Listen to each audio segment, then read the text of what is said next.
So I actually found Pepe when it was only a couple of hours old, and I'm like, oh, this is a funny meme. Oh my god. Yo! Who is this degen? The old man is swing trading over years at a time. And it's like, that's where the real money is made. The answer is impermanent loss. With single-sided staking, you don't have to worry about impermanent loss. If you're aware, if you're disciplined, you can hone that into further financial growth. Financial freedom, so we can actually live life and not have to be constantly living paycheck to paycheck. I mean, that's the ultimate goal, more or less, right?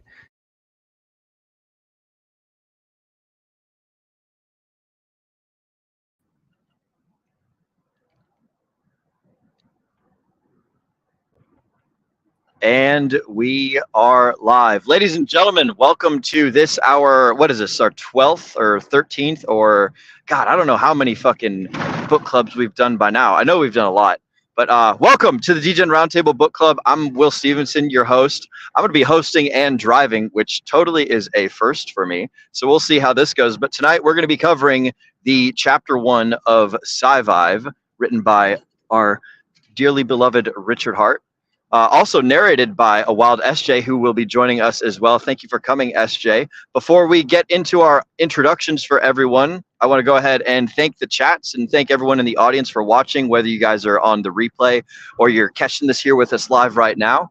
Thank you for joining, and we know that time is your most valuable asset. So I just want to give a quick shout out to you guys for being here. But let's go ahead and introduce the panel today, so that way we all know who's here, who's talking, and who's doing what.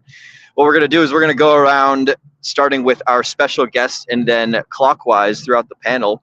Just go ahead and give the folks at home a quick introduction of who you are, what you do, and like what your kind of background is in the crypto space for those folks who have never seen or heard you before. Wild SJ, we'll have you start off. Who are you? What do you do? Give the folks a quick little intro.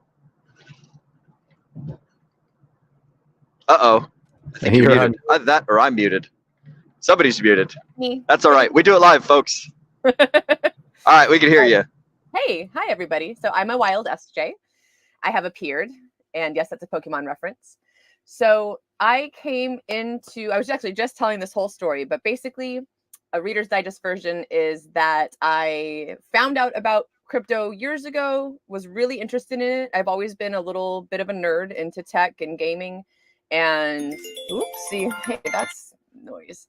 And always thought I always loved the idea of taking back our finances, like just the underlying pirateness, right? Like the Robin Hoodness of having our finances, having control of our finances really appealed to me. So, long story short, I got into crypto through Hex, basically. Like bought a little, forgot about it. And then through my friend Crypto Kool-Aid, learned about Hex and dove in because I was ready. I was at that point in my life where I wanted to know about my finances. I wanted to be in control of my future with my, financial freedom and all that. So it was a really good spot. It was super synchronistic. And after spending about 6 months learning about Hex and how it worked and just, DCAing it a bit, I wanted to know who Richard was. And a big reason I'm on this show today is because as that journey continued, I learned that Richard had written 2 books. I'm a big audiobook listener and I travel a lot. So that's part of why. Well, I went to listen to the audio version of his book. I went to read it first and that was a nightmare. It was just like really just like all jumbled together and really difficult to just make out even where sentences began or ended.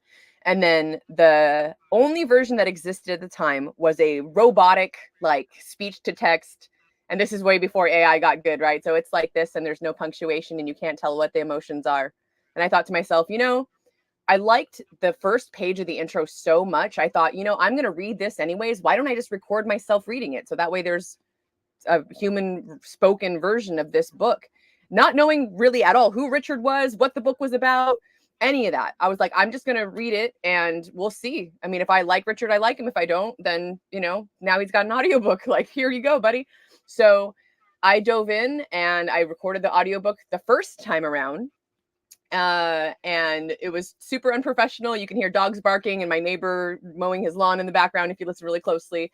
I loved it so much that it changed my life in several different ways. And I decided to take an audiobook class so that I could do better. So I I actually edited the book and then re-recorded it so that it would be Audible ready. So that's a big reason why I'm here. That was my content for a lot of time. Up until like the last year or so, I really did a lot of things that revolved around SciVive and creating content about SciVive. And I've just kind of switched roles and have become the self-proclaimed positivity princess of the Richard Heart ecosystem. So that's where I'm at now. And I do a lot of stuff with Excellent. Well, thank you for that fantastic intro, SJ, and welcome again to the DGen Roundtable. We've also done a stream with you in the past where we had a little like a deep dive into like who is SJ. You, I think, were one of our first guests when we first started picking guests up as a podcast. So thank you very much for joining us. And coming up next, we're going to start with Nate McGettick. How's it going, bro? What's new and exciting with you? And give us a quick little introduction of who you are and what you do on the DGen Roundtable. Well, I mean, I'm on the DGen Roundtable right now to talk about a book that we listened to. I almost didn't make this podcast here because I am feeling a bit under the weather. So I apologize if I randomly start coughing my face off and get interrupted. But yeah, no, this listening to this, there's quite a few things into it, and there's a lot of things into it. I mean, we're only chapter 1, and the chapter 1 was like 4 hours long, which was absolutely ridiculous. But there was some very interesting viewpoints that I hadn't really thought about too much because I'm someone who loves to listen to things that are very interesting, to think about, but it's more like speculation on the future. Whereas Richard Heart talks a lot about, just kind of putting that stuff out, not really focusing on that, and instead focusing on learning whatever it is that you can apply today or apply for your life to further whatever it is that you want to achieve. And it's an interesting idea for me because, obviously I'm not exactly that type. So I was able to kind of think over that for a bit here. So yeah, it's going to be an interesting one. Excellent. Thank you, Nate. Mr. Zenith, you're up next, bro. Who are you? What do you do? And what's new and exciting with you, dude? Good evening, gang. It's good to see everybody. I am the TradFi kind of suit and tie person on the DGen Roundtable. Some have called me a jack of all trades, but I like to focus on governmental stuff, Corsegate ruling, and I also just try to use the KISS method for my personal investing, which is keeping it simple, stupid, because I'm just trying to make sure we don't fumble the bag too much. But yes, other than that, I am also known for kind of starting out the book club a little bit, but I am pulling a trick out of my officer days, and I am empowering one of my highly capable and motivated NCOs, Will, to kick ass, and I am here to support him the best I can. So that's what I'm here to do. This is your baby, this book club thing. And bro, like, to be honest, like, I am super appreciative that we're doing this book club stuff, because like, realistically, I would not be going out and about and reading books on my own and learning all the cool things that I've essentially forced myself to learn by agreeing to do this. And just like, it's been such a blast of a time, and fuck am I appreciative that like you went out and made this thing for us, bro. So big shout out to you. Next up, we got Mr. I was going to say, oh yeah, go ahead. A page out of your book, which is once you speak it into existence, you're kind of obligated to do the thing and follow through. So I said I was going to read books, and this is the way that I'm forcing myself to do so. And I'm very thankful that all you guys are along for the ride and helping make it even better. Goddamn right, bro. Accountability buddies. That's what we all are. And speaking of accountability buddies, I have a fantastic accountability buddy brother who is next up for the introductions, Mr. Sam Stevenson. Go ahead and give yourself a quick little intro. Tell the folks who you are, what you do, and what's new and exciting with you, bro. Hey, everybody. My name is Sam Stevenson. I am the owner of Mr. Bungalows for Bachelors and Stevenson Integrated Designs. I am the guy who loves everything about residential construction. If you want to learn about home building, design, how to like do stuff in construction on your own. But more importantly, I am also Will Stevenson's accountability buddy. That's really what I do. And it's so important to me that I tattooed it on my wrist so I wouldn't forget. You're goddamn right. That's what I'm about. Hell yeah, dude. I love it. I got that same tattoo. Fuck yeah. We'll show it constantly on stream. And then finally, we've got our fantastic producer, Mrs. McGettitt.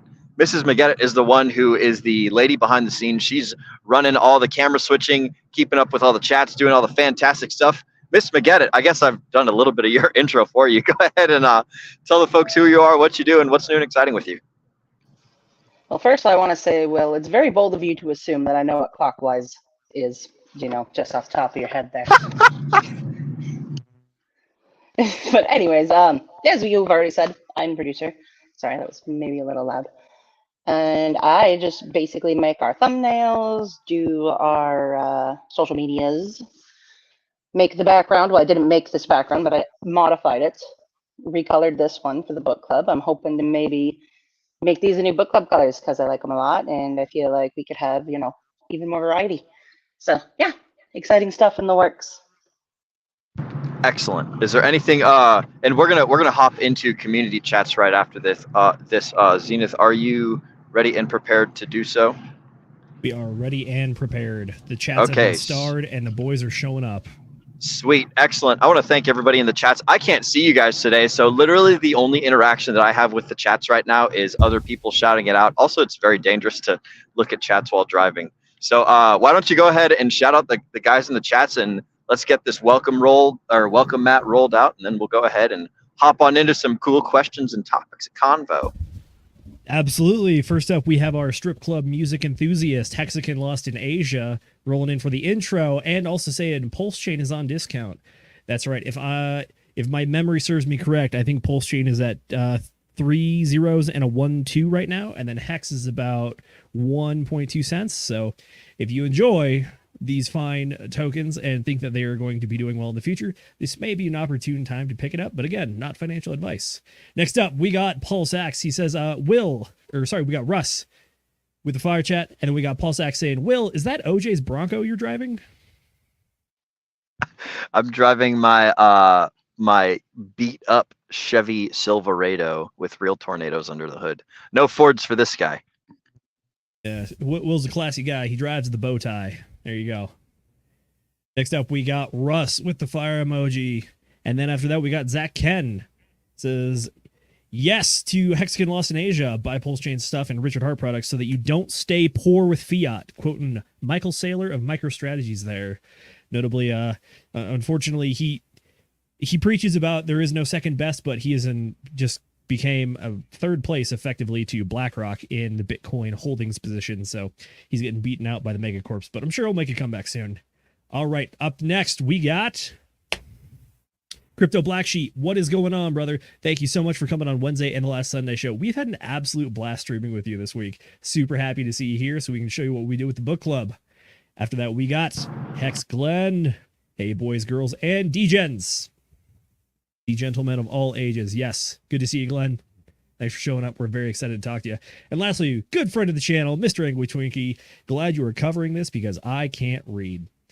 You would be surprised how many of us over here also cannot read, and instead we listen to SJ tell us what to do at 2 times speed. So there you go. Bazinga. All right. That is what we got. Will, back to you, brother.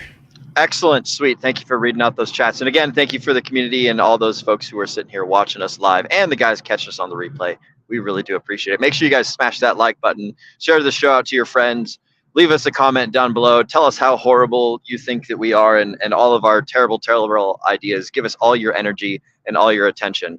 We're going to go ahead and jump into the first topic of chapter 1, which is focused on the mind, with the very first sentence that Richard Hart reads off in the beginning, which is that you know more than you need and you do less than you could, or you know shit. I totally butchered that, but it's something along those lines where you know too much information and you don't do enough shit. May I assist you? Yeah, go for it. Here we go. You do less than you could, and you know more than you need. Ah, fuck, there it is. Hell yeah. But yeah, so that is the first like sentence in chapter 1, and I think that's probably the most salient point. That's the biggest thing that I picked up out of this whole out of the whole sci-fi whatever, is it like I need to just do more shit. I need to just get out there and get goals accomplished. I need to stop sitting around learning about things. I need to go out and take care of stuff. So I'm going to go ahead and open up this the conversation to the rest of the panel. What did you guys think when you read this very first sentence? Ready, set, go. Somebody grab it. You guys all got it. Yeah, this is kind of a slap in the face for me. And this is what I was talking about. Because for me, I'm someone who sits there and thinks about what the possibilities of what black holes could be, right? you know, how you could possibly create a teleporter using quantum mechanics, or quantum field, sorry. And then, yeah, and things, you know, as simple as like, hey, what if there's actual, you know, spiritual plane of some kind, right? How could we get there as well? Different dimensions. And so I really love to look into that, or even like, what is AI going to do in the future? You know, well, what's the possibilities of that? So I have a lot of fun envisioning these things and learning about them. But that's not exactly actionable for my life right now, you know? And so when he says you need to do more and learn less, that's kind of I almost feel like that's directly to me, just.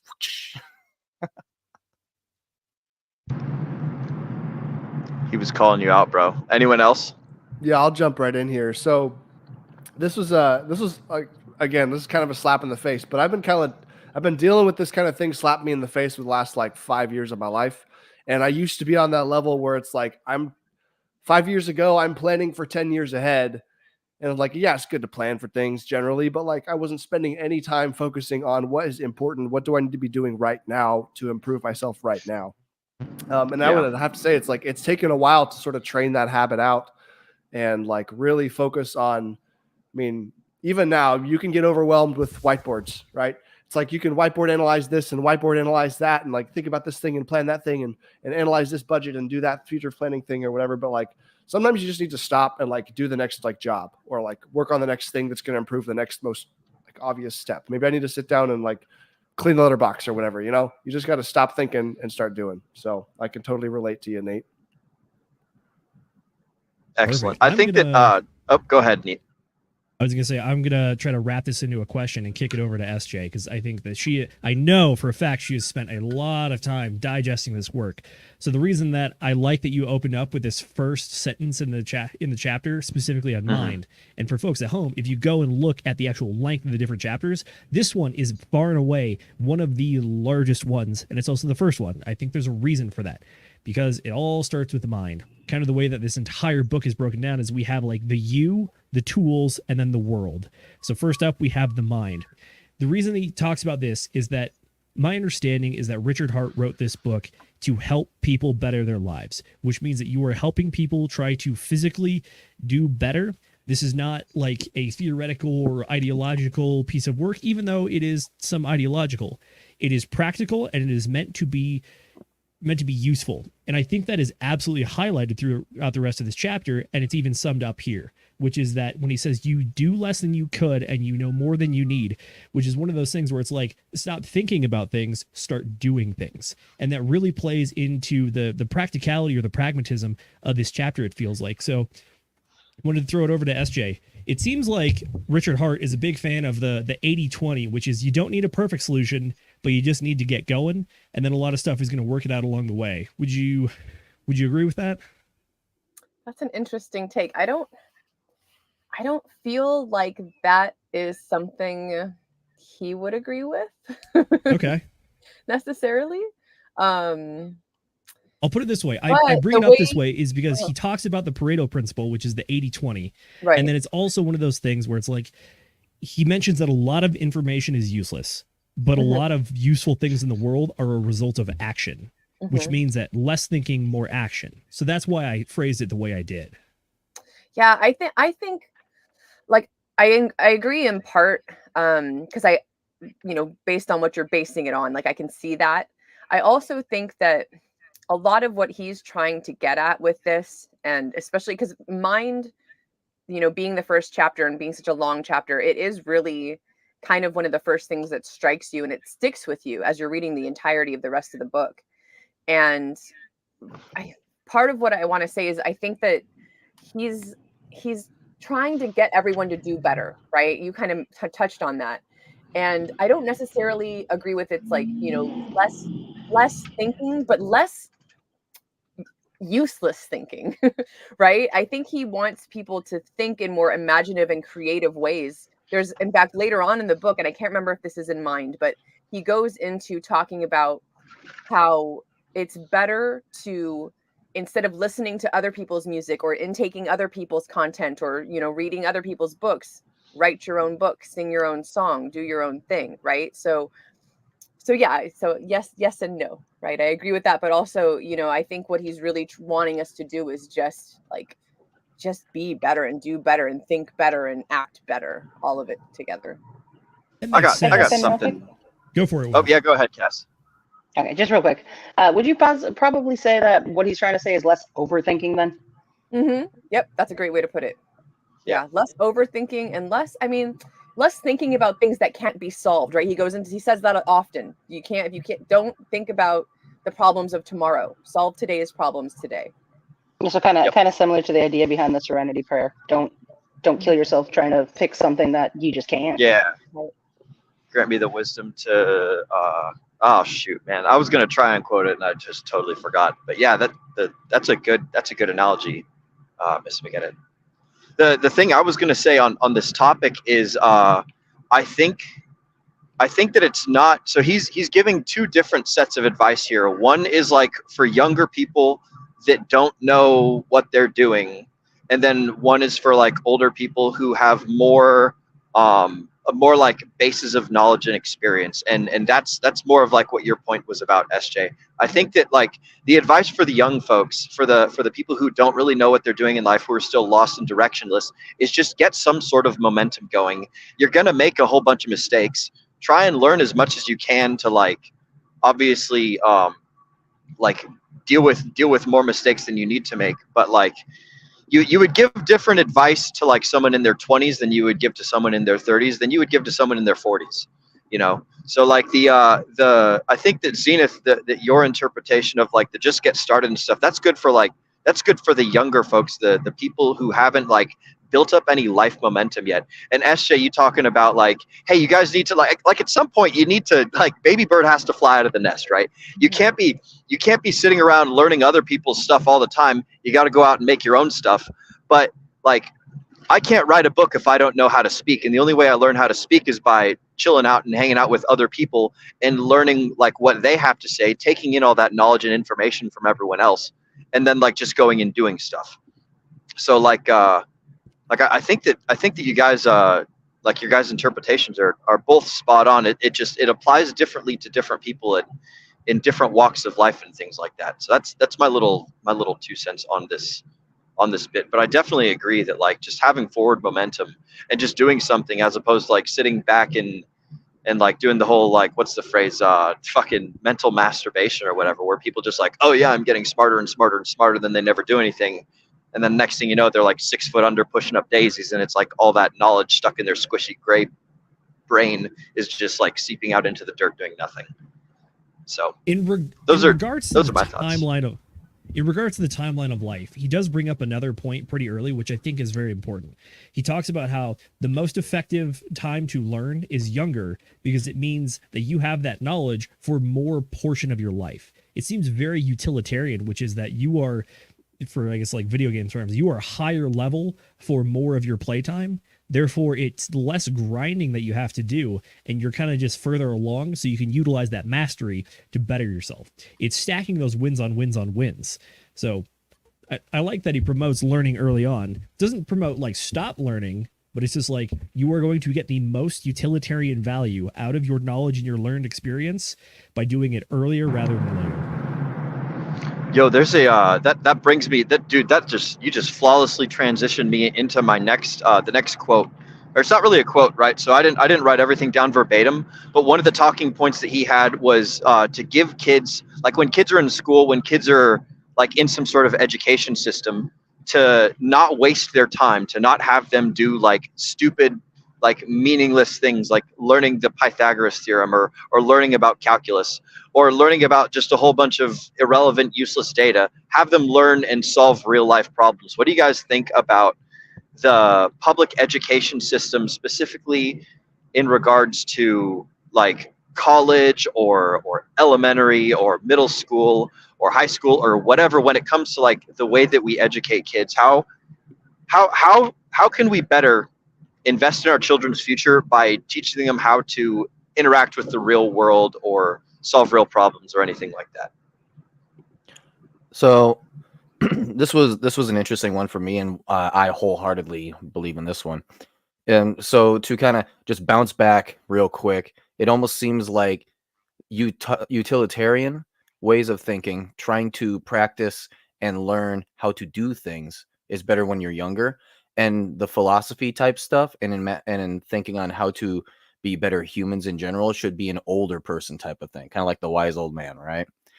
That it would make a lot of sense since you've already learned how to do and you've already done throughout your life, and now it's time to help put ideas into the younger generation's heads how to be better people. And then with that, the younger generation can then, in this where the schools come in, or I should say fail at, should be teaching kids how to, well, live proper lives, right? One of the funniest things in school that I have no clue why nobody learns about it is finances. There is no financial anything in schools. You know, whatever happened to like home ec class? I've been hearing these days that stuff has basically been going out the window. And I mean, if you're learning calculus, right, maybe you'll find those few kids, right, who are going to really truly learn how to do something with that math. Otherwise, all you really need to do is learn, math, addition, subtraction, division, things like that, right? That right there is practical in daily life. The rest of it, like maybe percentages and decimals as well, right? But then after that point, for the most part, it's not going to be a daily occurrence. And so what you could do just from out of that math class is just take those basics, move it over into quite literally anything else in life and be like, okay, so I can use the math to now start trying to learn about finances. How do you do entrepreneurship, right? Let's go ahead and do the math now that I learned in school to now try and balance an account book or something like that, right? Here's how I could, build out my lemonade stand, right? This is the idea of like learning something to then go put it to work and then practice how to build something for your life, What you think learning how to cook and make and enjoy food is more important than learning the Pythagorean theory? What's wrong with you? I thought you were being serious at first, and I was like, where the hell is Cass taking this?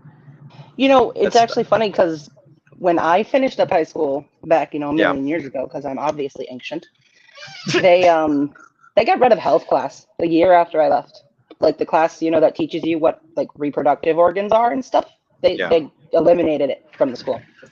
And we never had home ec actually in my high school. I took home ec in middle school, but we didn't even have it as an option in high school. So yeah, the economics, like the economy of a home is pretty important. A lot of people, like I didn't have home ec either. I don't know if that was even an option back in our little high school back home. Sam, correct me if I'm wrong here, but I never saw it anywhere on the curriculum or anything like that.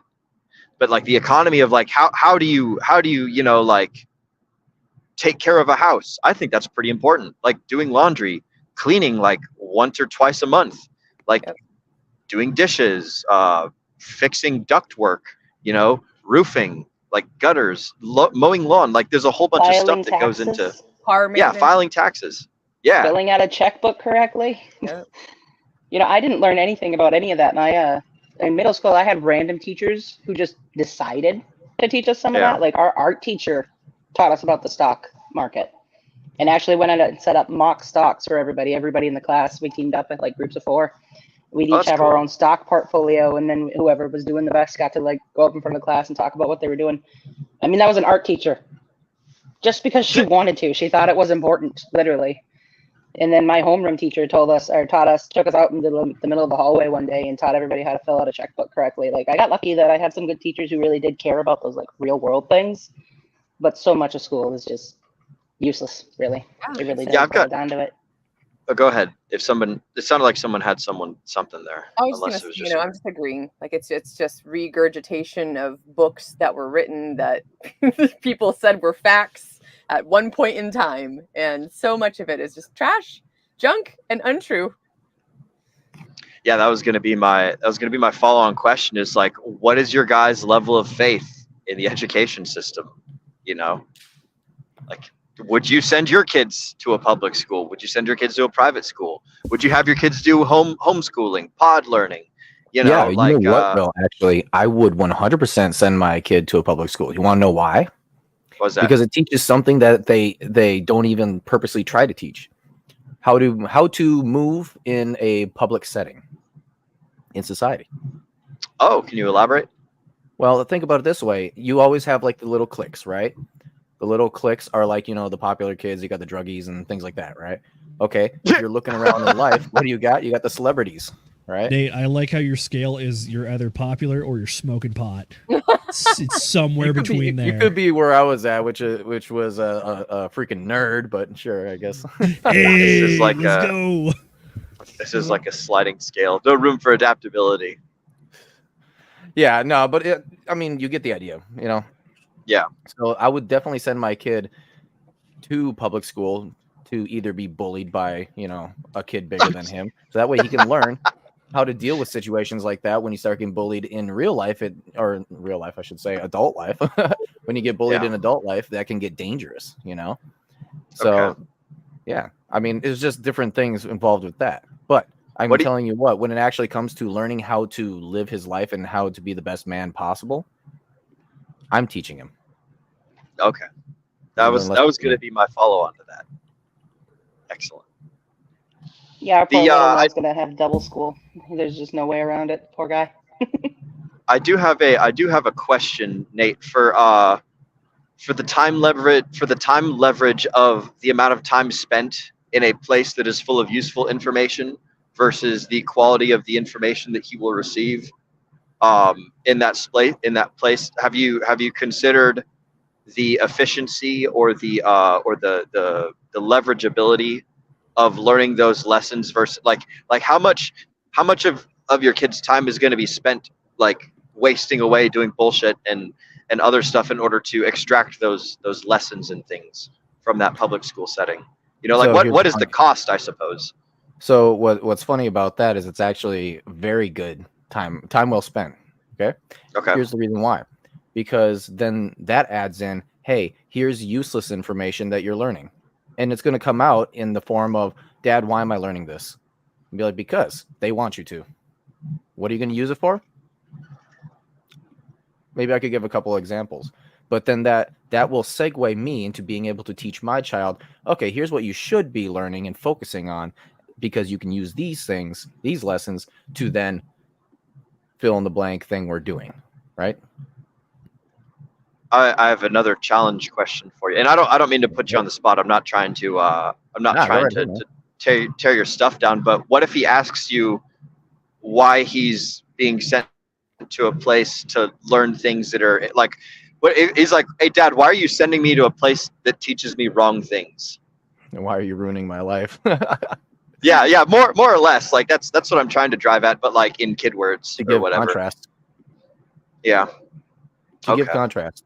You can't know what a lie is until you know what telling the truth is, right? You can't know the color black unless you see the color white, right? You can't see a dark blue Spoonful. until you see a light blue. Like you can't what's going to end up happening is he's going to start seeing the contrast between what he's confused at and why the teachers are yelling at him, you need to learn this, and then me in real life actually making things that make people happy. Yeah. And I'm not using any makes- of that information. I'm able to tell them, this is the information, this is what I learned, this is the information that has caused this in real life to happen. So it's the contrast. Gotcha. This is good reasoning, bro. I like it. I like that you've thought this through. The It's short excellent. answer. That's more than like sadly what most folks would do. Go ahead, Sam. The short answer is because Andrew Tate hasn't come out with his own schooling platform yet for young children.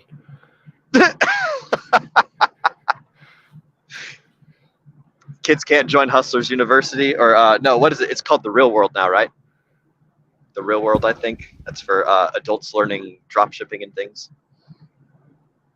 Yeah, I'm going to jump in here real quick. So this part of the Mind chapter, when he specifically talks about education and the education system, it is one of the parts that really calls out what we're doing in the real world right now, which is, I believe, it's not an exact quote, but he more or less attributes the current education model is more of a babysitting model than an actual education model. What he means by that is that everyone is all together and then everyone moves at the same speed. And on top of that, if you're unable to move at the same speed as those people, there's no ahead curve, there's only a behind curve, which is that you're forced to learn subjects one by one. And if you don't get it, then you have to repeat it. And there's only a backfilling process. There's no forward filling process. So even if you don't like learning the useless information, or even if you're very good at the memorization, which is what he ascribes it to, is that you are only able to ever stay at the current speed that they allow you to go, instead of actually get ahead and learn information that you want to know. You have to know the subjects that are presented to you at the time they're presented to you. And then if you are unable to do that, then you're just going to keep doing it before you're allowed to advance. So I think that's part of the babysitting idea with this. But I know right now with everything going on, obviously Richard Hart does not reside in the United States. However, he was born in the US, so this is a pretty good critique of the American education system.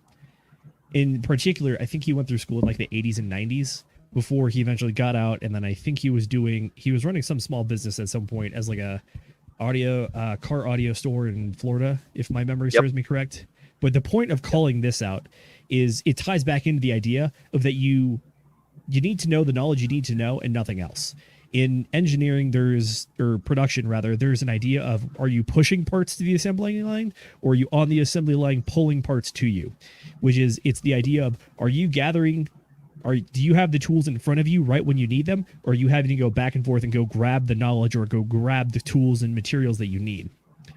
What he talks about in this one is kind of this concept of the best time to learn the thing that you need to know is the minute right before you need to know it. Because any time other than that before is just wasted space. So it kind of fits in that similar situation, but at the same time, is it possible to know the information you need in the future? Not necessarily. So again, this feels to me, it felt like to me that this is more of that utilitarian approach to learning, which I entirely understand. I don't think that's how Richard Hart sees the world, but in this telling of the critique on education and how we do it, it makes sense to me, which is that, is the information useful? Yes or no? Are you able to go at the speed that you need to? Yes or no? And then what other things are holding you back? And then based on that assessment, it's like, yeah, is this more education or is this more babysitting? And it sounds like he diagnoses it as babysitting instead of education. I think I would agree with that. I think he quoted Mark Twain in the book talking about don't let schooling get in the way of your education, and I think that's a nice little dovetail slide into the next topic, which is learning how to have good ideas before learning how to express things. I think that I want to say that he was talking about learning rhetoric before learning logic versus learning logic before learning rhetoric. Rhetoric just being like the ability to speak well and present things.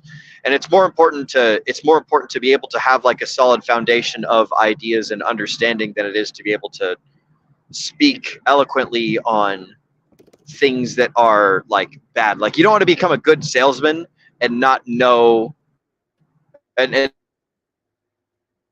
because then you're going to sell bad things. So like, if you go around having all these terrible ideas and stuff, and you're a good salesman without like a good foundational knowledge basis. I don't know where I was going with this.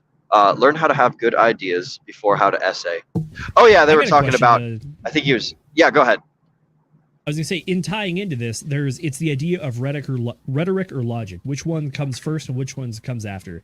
It seems a bit of a chicken and egg thing, but it also, in my opinion, ties into something that gets mentioned very early on in the chapter, which is that one of the first things Richard talks about is the idea of that you should learn one language the best you can instead of multiple languages, because the premise is that if you learn multiple languages, you're only going to reach a certain proficiency in each of those languages. However, if you only stick to one, you're going to have the ability to explore ideas and talk about ideas in a much deeper and diverse way than in any of the other multiple languages it's possible to learn. I wanted to ask SJ about this one because I was curious why this is one of the first things that get mentioned and why it's here, because there's obviously going to be a point to it, but I think it ties into the deeper thing of like, it's possible to learn more information, but at the same time, it feels like there's kind of opposing views, which is that a ton of information is unnecessary. So why have the ability to learn more if more of it is just not needed? It's a great question. I was just trying to kick it over to you. Sorry, that's too. Yeah, no, it's all good. So it's just very like it's a big topic to kind of think. That's fair, but maybe from like an editorial perspective, like why is this one of the first ideas that Richard Hart puts in the mind section? The idea that you should learn one language, or even calls out Warren Buffett saying you should probably learn the language of business and accounting.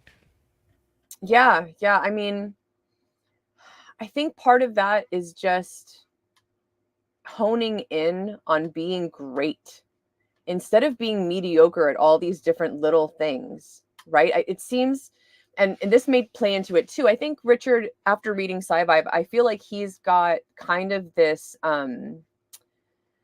what's the word for it? Like an admiration of the greats, right? He speaks to that several times. He brings up a lot of great men that have done great things in the past. And he himself, I think, is seeking to do that as well. He wants to be great. He wants to be known as the greatest man in crypto.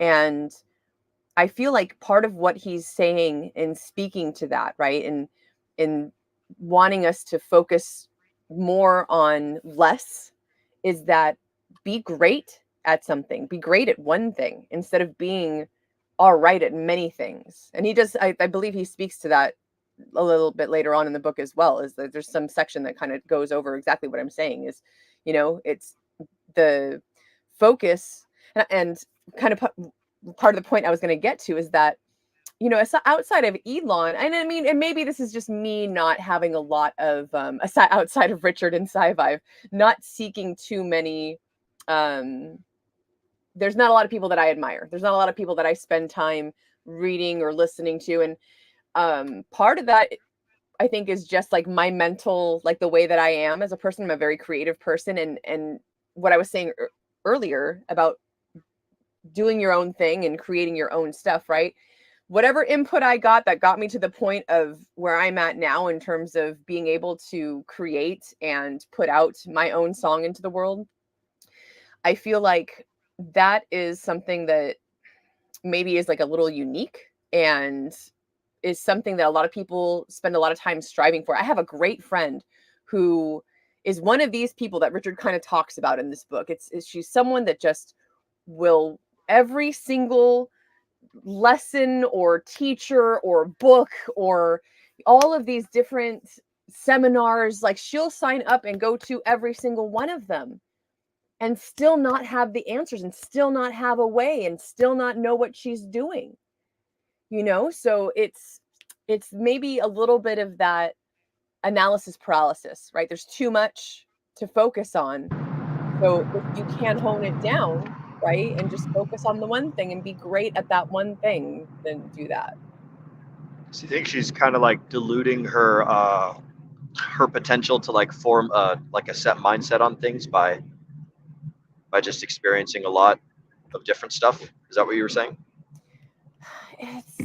It's in part, but also just like not being able to get past, like, I feel like she's got hangups, right? Like there's a lot of things that happened to her maybe when she was younger, or things that she doesn't really know how to deal with. So she's reading all these different self-help books and going to these seminars and learning all these things, but it's like he keeps doing that instead of healing whatever it was, or actually taking action to move forward away from the pain and the hurt and whatever, has got her hung up. There's a fantastic, this is kind of a little bit of an off topic. Well, sort of, it has to do with what you're saying, but there's another book called The One Thing by Gary Keller. Sam, is that the one who wrote The One Thing? Yeah. I want to say it's Gary Keller. Yeah. The one Thing by Gary Keller. Sam, can you kind of sort of describe like how that like I don't want to put you on the spot too much if you're not ready for it, but like I guess it's just like people need to figure out their thing to do or something like that. Does Yeah, that? so I'm it's totally- got like a few different like categories of thought, but basically the first thing is what you just said, which is people need to figure out what their one thing is in this world. Like, what is your business? What is your, like, people call it different words. But basically, it's like, what are you here for? Or like, how are you going to make the world a better place? You figure that out. And the other thing that it's about is like anti-multitasking, right? It's focused on that one thing at a time, right? So if I figured out that I want to bathe cats for a living, and like that's the thing that's what makes me happy, and that's how I can contribute to the world, then I need to be spending like all of my free time learning about how can I do that the best possible way. You know, do I need to wrap them up in a towel first? Do I need to like duct tape their legs together? Whatever it may be, I have to spend like all my energy focusing on that one thing, and then like not multitasking and like having other stuff going on while you're doing stuff. It's got multiple conversational topics in it, but like, yeah, the general premise is like figure out what the one thing is. And like, that's going to be the most efficient way to accomplish your goals. It's not that you can't like eventually figure out what thing you want to do by going to 100 different seminars. It's just that like, it's not going to be as efficient, and we've all got limited time. So we might as well try to be efficient. Sam, on your topic of the one thing, I think this is something that there's kind of an undercurrent in a lot of stuff that you see throughout the world, but it's not explicitly called out. It's that whenever people do focus in and pour all their attention, effort, and time into one thing, they're rewarded in multiple different ways. I think first off, if you look at the education system, the best way to kind of understand the different like collegiate degrees that you can acquire is that getting a bachelor's degree is kind of like, if you imagine your core of your high school education, the bachelor's degree kind of is another outer layer on top of that. If you get a master's degree, then that means you're increasing your outer layer a bit more, but in one direction. And then the PhD discipline is kind of just, imagine just like the very, very edge of all human knowledge. There's a new pimple that forms, and you've expanded human knowledge in that one different direction. That is the educational equivalent of you pouring all that time, energy, and attention to make that pointy tip of the spear and poke it out a little bit further. Conversely, in the business world, especially talking about Alex Hormozi, this is a topic from $100 Million Offers, which is that the fastest way to achieve business success is not to pour energy and effort into like 10 different business ideas. It's you put all of that like liquid energy into one cup until the point that it overflows. So this is a concept that like it exists in society. However, when you look at the 50% solution for the average man, I think it's not something that like society promotes or we teach commonly. It's that you try to be generally well-rounded as opposed to be an expert in one field. When you really examine things, it's people that really pour that energy, effort, and time into those one singular things. That's where they really make that breakthrough. Any chance I could kind of pop in here real quick? Yeah, go ahead. First off, Zenith, pimple analogy. Ew, thank you for that. Did not need that visual. Second off, I think, when was this book written? Do we know the year? The book was published in 2018. 2018. Okay. What I wanted to say here is I think this is kind of almost a generational thing that he's getting at. If you're observant of kind of the millennials, Gen X, Gen Z type of, I guess, area, we've been put into a position where, and I think he says this during the book, correct me if I'm wrong, that people go to college to learn something that they're never going to use. Yeah. And that's because the market for the college type skills are already super saturated.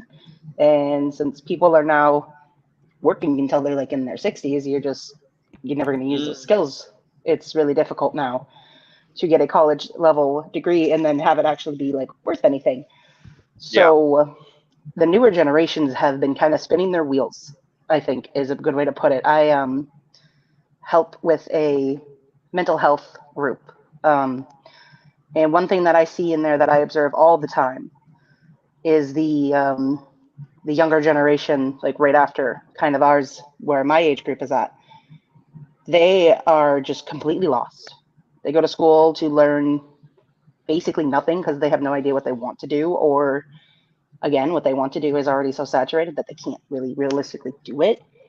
Yeah. And I mean, a lot of us are in that position now where there's not really those opportunities. And so I think that's a big part of what this book is talking about. It's not a bad thing to learn things, not at all. That's not what he's trying to say, you know, in my opinion. What he's saying is that having that mentality that we have right now, where it's just like there's so much going on, and there's so much that people are trying to just like dip their toes into to see, oh, do I like this, or do I like that, or do I like that? That we have a lot of people now who are like, they're in the position of being a jack of all trades and a master of none. And basically he's trying to like emphasize to people, you need to turn that around and go back to being the master of something. Like being a jack of all trades is not necessarily a position you want to be in, if that makes sense. Yeah, one of the issues I have with that though is it's the issue of like, oh, go out and find your passion. That's what everyone always says. Just find your passion. And then you sit there for like 10 years trying to find your passion. Oh, I think I like this thing. And then you start doing it and you're like, maybe not. So the issue that you're going to run into then is you're just always going to be a jack of all trades, constantly spinning the wheel, right? And you're never getting anywhere. Well, so I think, Nate, go ahead, finish your thing. So, you know, how do you solve that? And that's what Richard Hart talks about in this book is like, you know what, instead of just trying to figure out, you know, spinning your wheels, trying to figure out, oh, you know, maybe I should go here, maybe I should go there, wherever. Instead, be very utilitarian about it and say, hey, I could make a lot of money and in a place where not a lot of people go, right? Kind of like you will, climbing towers and all that, you know, changing light bulb. It's like what, 5,000 per light bulb or whatever. You know, one of those things. Well, it's like, okay, how many people are actually doing that? Not a lot, right? So if nothing else, maybe you could go to some sort, or like metalworking, you know, just one of these trades, right? Something that's going to actually be able to make you, you know, a good living. Now, if you have a good living, then you can start hobbies, and hobbies you can start like maybe 3 at a time, things that you just happen to kind of like. And as you're doing them, which is very little at a time, right? It's not like you're going all in. But while doing them little at a time, you start realizing, hey, this one in particular one, I really, really like this one. I want to kind of focus in on that one. And maybe you start knocking off all the other little hobbies you have. And next thing you know, that one little hobby you start focusing on that you really like is like, oh, I'm getting to the point now where I can actually like turn this into a money-making thing. And then, yeah, it just goes from there. Next thing you know, you're doing your favorite thing in the world. You hit the nail on the head. It was something about, I can't remember the exact wording of it, but he was talking about in the book that like the value of knowledge is inversely proportional to like its availability. So like if everybody knows something, like with a couple exceptions, one being like language or something, you know, so we can communicate with each other. But like barring the anomalies, like the more common an amount of information is, like the less valuable it is. Well, I guess the more common anything is, the less valuable it is, right? Like there's dirt everywhere. Dirt's not incredibly valuable, right? There's water everywhere. Water's not incredibly valuable unless you're in a place where there is no water. Then it's like super valuable. Like what about sand in the desert? Yeah, or sand in the desert. Very, very non-valuable. We had a little bit about that, Sam. Is that what I think that's what you're referencing. I can't really. Yes, the Pope is buying up all this desert sand is what's happening. Yep. It's the damn Pope buying up all the desert sand. If you guys want to get in on that inside joke, go check out our Instagram. But for the folks at home, one of the good points that I picked up in this chapter. Yeah. Which go is ahead. about it's the mental and the knowledge supply and demand curves, which is that the more available the supply is, the less demand there is going to be for it, because it's so widely available that anybody can sell it. And similar to like the free market of ideas, the more people that are selling it, the more people are going to try to undercut each other. And then this also ties on the other side of the house to what SJ was talking about earlier, which is that the ability to think creatively and come up with unique and novel solutions, that is where the most valuable ideas are going to be. Because if you look at this, we just talked about like how if everyone knows how to do a thing, you're not going to pay anybody to teach you how to do it, because either you already know how to do it or someone's willing to do it for cheaper probably. However, if you have an idea that you yourself alone know, that means you are a one of one. You are the Alex Hormozy hyper niche market, and you can charge however much you want for that information. And on the flip side, that information is also equally valuable to however much you pretty much want to charge for it. So, I mean, I do want to kick it over to SJ, which is that I don't claim to be a creative person. I try to learn as much as I can and replicate and just steal ideas and try to innovate on them on my own. One of the things we talk about here a lot is that there's nothing new under the sun. However, when you do find something new under the sun, that really seems like the golden ticket. So I know you're a very creative person. So like, how do you come up with your ideas? Oof. All these hard-hitting questions, man. Sorry. No, it's all good. Try to keep going. Yeah, for real. There we go. I mean, so the first thing that comes to mind is for me it's music, right? Like I have struggled with, and you know, this is kind of one of those not oxymoron, like ironic things, right? Is that I preach sci-vibe, I love sci-vibe. Sci-vibe's changed my life, and probably the greatest challenge I've ever faced, that I've faced for many years, is getting into the action of recording my voice and making music. Because I've tried to play guitar and ukulele and piano, and I know that my instrument is my voice, and I know that I'm good at it, and I know that I want to do that. However, as a perfect example, a very applicable story that's happening right now is that I'm working with a producer who does drum and bass, who happens to also be a Hexagon, and he's sent me 4 tracks, and they're my tracks. And like, in terms of like, he's going to put me on these tracks. And he sent these to me probably almost a year ago now, and is the most wonderful, patient person in the universe, because he will gently nudge me often. He'll be like, hey, how's it going? How's it coming along? And only recently, like, I'll go through spurts, right? It's partly just inspiration. And this is also part of what I was talking about earlier in the not listening to other artists. If I know that I'm wanting to sing and I want to create, if I'm listening to music all the time, I'm just inputting. I'm just getting input. But when I stop that and I maybe go for a walk, or if I'm driving especially, I'll just kind of have these creative spurts. I don't even know what to call it. It's like just like a stroke of, creative genius, right? Where something will just come to my head, a melody or words or both. Sometimes it's a little bit of one, a little bit of the other, and I'll have to record myself. Like I have hundreds of voice notes, and that's where it's like, I have to get into the work part of it, right? I can have all the inspiration all day long. I have all these little tunes and melodies and things like that. But in order to actually get it out there, I have to put in the work of recording it and then sending it to the producer so they can put it on the track. And that's all on me, right? So that's probably the most applicable example in my personal life, right? Because for me, it's really just, I just kind of have these little sparks of creativity. I don't know how else to put it. That's probably, I would say about That makes perfect sense. Honestly, describing it as those sparks of creativity, I totally get that, because I think of myself as an operator, which is that I try to operate within defined metrics and parameters and do the absolute best that I can in pushing to the absolute edge of that box that I want to operate inside of, as opposed to what you're talking about. It's these like flashes of creativity that just come. And when they happen, you like you said, when you write all those voice notes, it's recording all that creativity and that innovation. And then I also think you had a really great line there where you're talking about, when it comes to musicality, everyone has their different instrument where you actually express your creativity. I've played a little bit of guitar and bass guitar for jazz band growing up, and I always colored inside the lines, so to speak. So whenever I was playing, I tried to think of myself, am I matching this person? Am I getting to their 100%? When you talk about like finding your instrument, for you, it's your voice. And then a good buddy of ours in the chat right now, Mr. Angry Twinkie, it's like, I know that his voice is his guitar, because even like the small riffs that he plays that I've heard, it strikes my brain as, this is not me hearing music that has been previously prepared. This is him expressing himself and his creative ideas. This is just his instrument to do it. Oh yeah. Dude, Twinkie's got some good ass riffs, bro. Twinkie's great.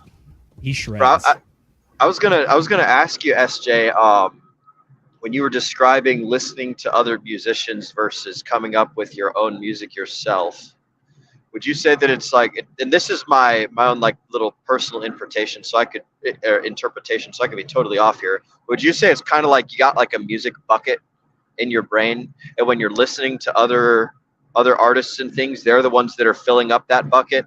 And then like the music bucket's full, and so you're like, all right, sweet, I got my full music bucket. And then when you go without listening to other artists and things, it's like, oh shit, this music bucket's empty. And you start being like, coming up with your own little stuff and put your own little ideas into that music bucket. Would that be an accurate analogy? Yeah, I love that. That's brilliant. That's a great analogy, and I feel like that's very true.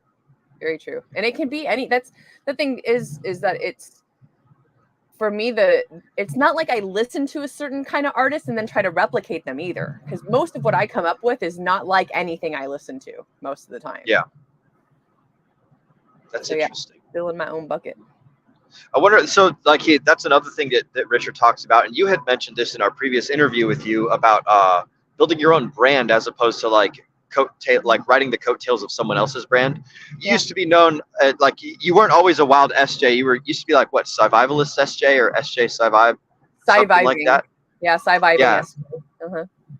Yeah, and so that's the next topic that I want to kind of break into, and I'll go ahead and let you take this one off the rip here. But one of the things that is important is, and I guess we kind of mentioned this earlier on in the stream, is building your own brand. And the first step of building your own brand is, like I had said earlier about the young person versus the old person. The younger people need to figure out like what kind of information exists out there, and then once they gather up enough information and they realize how all these little ingredients and parts and pieces can all come together, then they can like stop looking at other people's creations and tinker around and make their own things. What do you think, like as far as brand building goes, what's a good starting point for the folks at home when they want to come up with what they would like the world to perceive as their brand or their identity or something like that to be? Where would folks benefit the most starting from when they're determining what that trajectory is going to be in their life? Have you ever thought about that? Yeah, so based on Scivive, there's a couple different things, and this is what I applied to my own brand. And one of them was, and it's funny because Richard mentions how he didn't follow his own rules, which he's very aware of, like he's like, I know that there are things that I could have done better, especially when it comes to Scivive itself, like the name. So that's a perfect example, right? It should be spellable, right? You shouldn't have to spell whatever your brand name is, right? And one of you had said earlier, the KISS method, right? Like keep it simple. You need to keep your brand simple and have it try to make it relatable, and like in terms of whatever it is you're branding, right? Like it should be, try to be clever with it, right? Try to use something that is going to give recognition to what it is you're branding. And then lastly, and this was something I stole from Scivive, was the numeric or closest to the alphabet part, like the beginning of the alphabet. If you use a number in your brand, or you use the letter A, hence A Wild SJ, you will usually show up first on lists. And that's happened multiple times for me. So those are just real simple, easy little tricks. And that's why I love Scivive, because there's so much of that in there. Like it's just all these little tricks of the trade that you can apply to, whatever it is you're doing in your daily life. SJ, are you telling me that I need to do a rebrand for my name? I think that there is also something to be said about like letters that are not normally used, like X, or like starting with X. Usually it ends with X, right? Right. Or starting X, Q, and Z. Yeah. Yep. Like throw that Z in there. Look, yeah, that could set you apart as well, right? That's also, something to think about. Look, I'm a nerd, and I pulled all my ideas pretty much from celestial navigation and some nautical stuff. So it was either Zenith or Azimuth, which is also AZ. So you're technically an A, but you hamstring yourself with the second letter, which is, again, a Z. I don't know if there's a theme here, but I'm just saying that's where I pulled my ideas from. I have a relatable thing for that, Zenith. Whenever, so I've already pre-decided like that my firstborn son, he's got to be named Will after me, but my firstborn daughter is going to be named aileron after like the flaps on a I see a you plane. over there. I see you. Yeah, I thought that was a pretty cool name. I can't remember where I first heard that. I think my flying buddy was like, yeah. So I like pulled the thing and like the ailerons, and I was like, what? That's a cool name. I like that, and it's spelled nifty too. So maybe it's not good for branding as far as like spelling goes, but like, yeah, I think SJ, you were talking about like the spelling and misspelling things. I want to say I heard Richard talk about like that's why Hex was called Hex, is because it's just super simple, real sticky branding. 3 letters, can't be misspelled. Everyone knows what a hexagon is. Like you'll see it everywhere. Mm-hmm. Like I tell you what, like every time I see a hexagon somewhere, I'm thinking like, oh yeah, cryptocurrency. Yeah. Staked out for 15 years. Yep. What's that? Think of an orange? Oh, pink and orange? I thought it had to do with the colors that Instagram's logo. And I mean it is good colorings, but it matches up with Instagram's logo fucking perfectly. And I don't know if Instagram did that or I don't know which came first, the Hex or the Insta. I would imagine Instagram came first. So I got a bit of a fun fact on this one. Yeah, what's up? So the color magenta does not physically exist. It is it is something that is created when you go across and back around the color spectrum, because on each end you have purple and you also have red. So when you kind of go between them, you get either lavender, or if you go in the computer generated space, you end up getting that super bright pink magenta. That is where that exists. So it's this weird color that like strikes your brain differently. But also this also just shows like the genius of why Richard named the things that he did, and also why they're colored the way that they did. So not just because it's that, but when you go back to the 3-letter word thing, there are 1,340 valid 3-letter words in the English language. So trying to capture one of them as your URL for a website is very difficult, and it's probably rather expensive to do. So if you can get one of those, it's super easy to remember, super easy to type in, and that is like that mental real estate that's hard to capture. And once it's sold, it's gone forever. Yep. I think he's got the misspelling Hex, HECKS. I'm pretty sure he has that one, that URL as well. I want to say he was bragging about that. Like, go ahead and try and misspell it. I got that one too on one of his streams. Bro, I just drove past like a gas station and like the price of diesel was $3.69, and I was like, man, I just see this shit everywhere. There it is. Well, I think aileron's a fine branding name, because if she ever wants to like shorten it, people can always just call her Ron. Yes, that's true. My daughter Ron, Ron Burgundy. That's where my mind goes immediately. Oh shoot. Yo, Mrs. Magetta, if you wouldn't mind, have you caught some chats yet for us to do another round of chat shoutouts? And also Zenith, if you're ready to do so, is this something that we are at a good spot for doing? Yeah, we were just talking about in the private chat. So. Oh, sweet, excellent.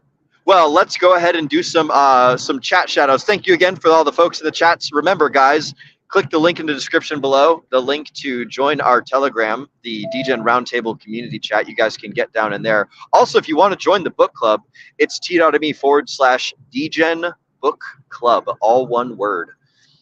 So t.me/DGen Book Club. And then you guys can chill out in the chats and see all of my sporadic notes and link postings and all the crazy things that we do and talk about, and it's got the anthology of all of our book club streams and everything like that. So hop on into the chats, hop on into our Telegram community. It's free for now. It's not always going to be free. At some point we have to put some sort of paywall on it to kind of stop the uninteresting people from shitting up our chat and everything. But for now it's free while the going's still good. And that's actually really well with one of the things that Richard talks about, where it's like the smaller a group of people is, the more wise they are, and then the larger a crowd gets, the stupider they get. So we don't want to a nice, big, huge, crazy, large Telegram community where everyone's just like posting silly memes and like you can't keep up with a chat and there's like 20,000 messages in one day. We don't want none of that. So join our DGen Roundtable Telegram, like the video, comment, and Mr. Zenith, if you wouldn't mind, let's go ahead and give these folks that are watching us live some shout outs, if you please. Will do. It looks like we have some folks from the beginning of the show that hopped in after we did our first round. First of all, we got Centurion 54X. Good to see you, my man. Glad you make it. Glad to always have you here. You are one of the usual suspects, and we're always happy to have you on a book club. Next up, we got Hell yeah. Trey Sims. BBC checking in. Sup, gang? The DEI hire is here. Well, we don't hire for that around here, but we are still glad you are here, good sir. Yo, Dre Next has up, we some, got some Yellowtail. good stuff. Go for it. Go ahead. Yeah, Dre. I was just gonna Dre's a shout him long out. time. Dre's a long time friend of the channel. We are always happy to have him show up, and he's very comical, I will say. Next up, we got Yellowtail. He says, my professor told me after calculus, you could just use your calculator. That is very accurate because I can attest that after like Calc 1, a lot of it becomes, can you just understand the concept, set up the problem correctly, and then after that, put it in the computer. You got to get the setup right, and then after that, just let the machine do the crunching because it is not worth your time. I bet Sam can probably attest to that. All right, next up, we got Brendan from DGen Roundtable. He says, our current education system is awful. One of the reasons I was homeschooling, can excel at your own pace in each subject. You are, I would argue, you're entirely correct, my friend. That makes total sense. And having homeschooling or pod learning with just a handful of other homeschoolers, it makes sense if you can keep that smaller group going the same pace, which is faster than the public. Similar to what Will said, which is that the IQ of a larger group is lower than the IQ of a smaller group. Theoretically, I mean, we're not going to get full into normal distributions on IQ here, but we'll keep it going. Dan Tam, the best cheerleader in the crypto space. We are super happy to have you as always. She says that she is loving the conversation. Much appreciated. We're going to try to keep it going and keep it high quality for everybody at home because that's what we try to do here. Next up, good friend of the channel, Moonpilled Rational Optics. What is up, D-Gens? Good to see you, sir. By the way, Moonpilled, I'm drinking what is my favorite whiskey, which is the Woodford Reserve. That's what I got going on. I know Nate probably has that handle of Tito's he's working on, so... Oh, we have something different. We have the ice. Okay. I am the D-Gen tonight with that said. Oh, we got Brown, aka Farmer J, in the chat. He says, my dirt is valuable. Yes, sir. Farmers do value that dirt, and I bet you value yours. Moondog, love and light. Oh, and you're still killing me with all these.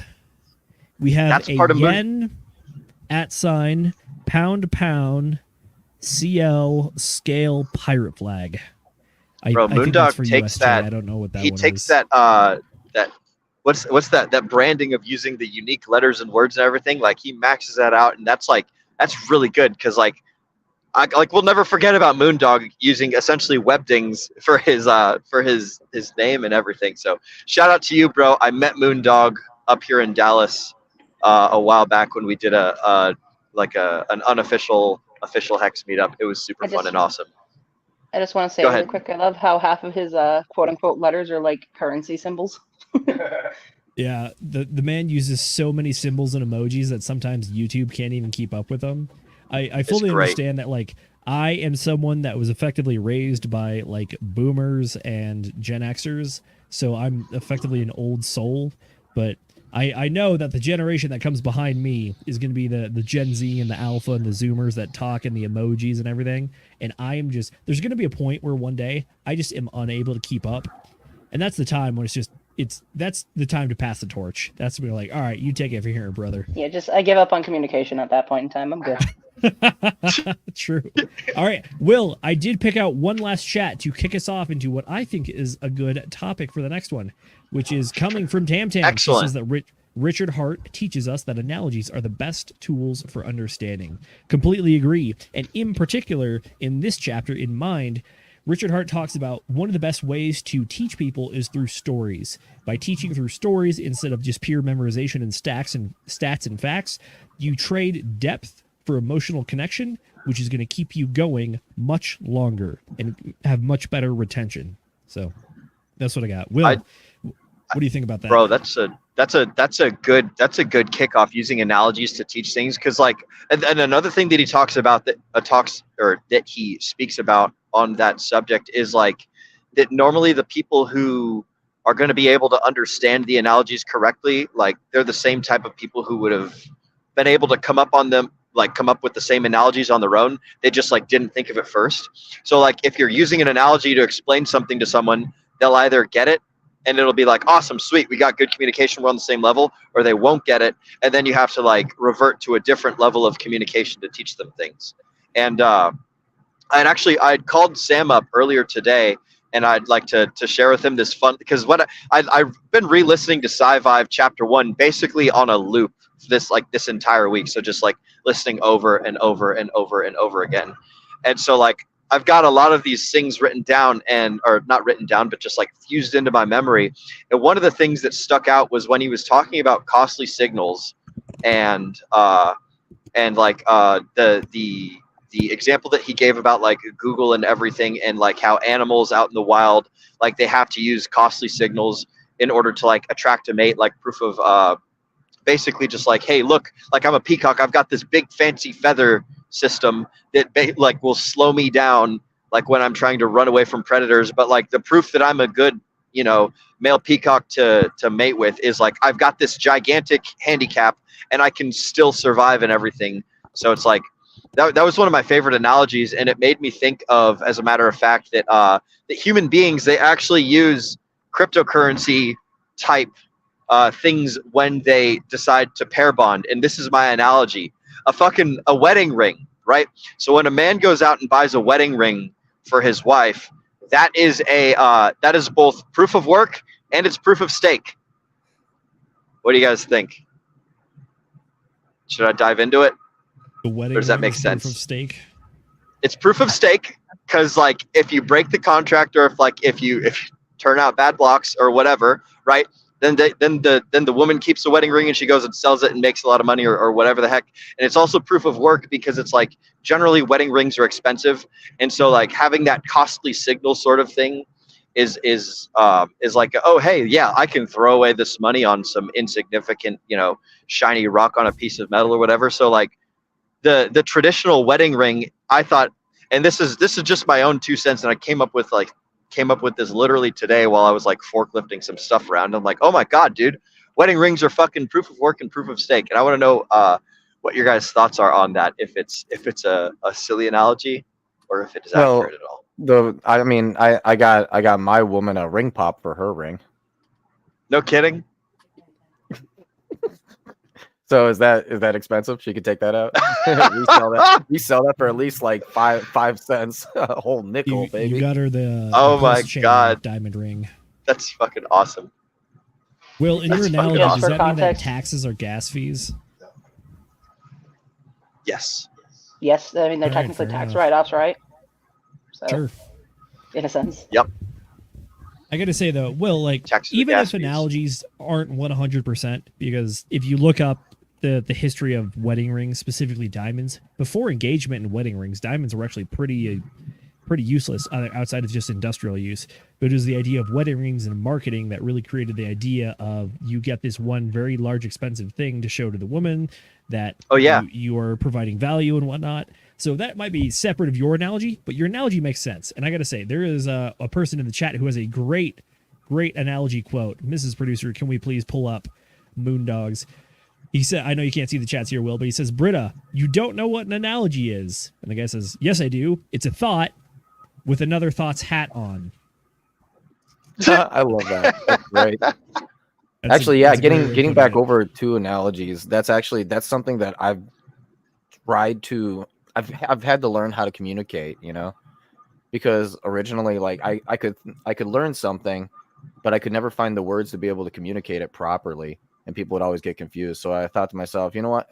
And then not only that, but also what my brain kind of thinks of is there's a lot of this going on in my brain. And I'm like, okay, so what does this mean? And I always ask myself the question, you know, what does it mean? And I say, okay, let's dumb this down to be a very simplistic answer, because if you get overly complicated, you start losing people. And the most simplistic answers tend to be things that people experience in daily life, which would be an analogy, right? And so that's kind of the process of how I've learned to try and communicate nowadays. That makes perfect sense. On the flip side of using analogies to simplify things, here's actually one of the quotes from later on in the chapter, which is that overly simplistic understanding is more dangerous than overly complex.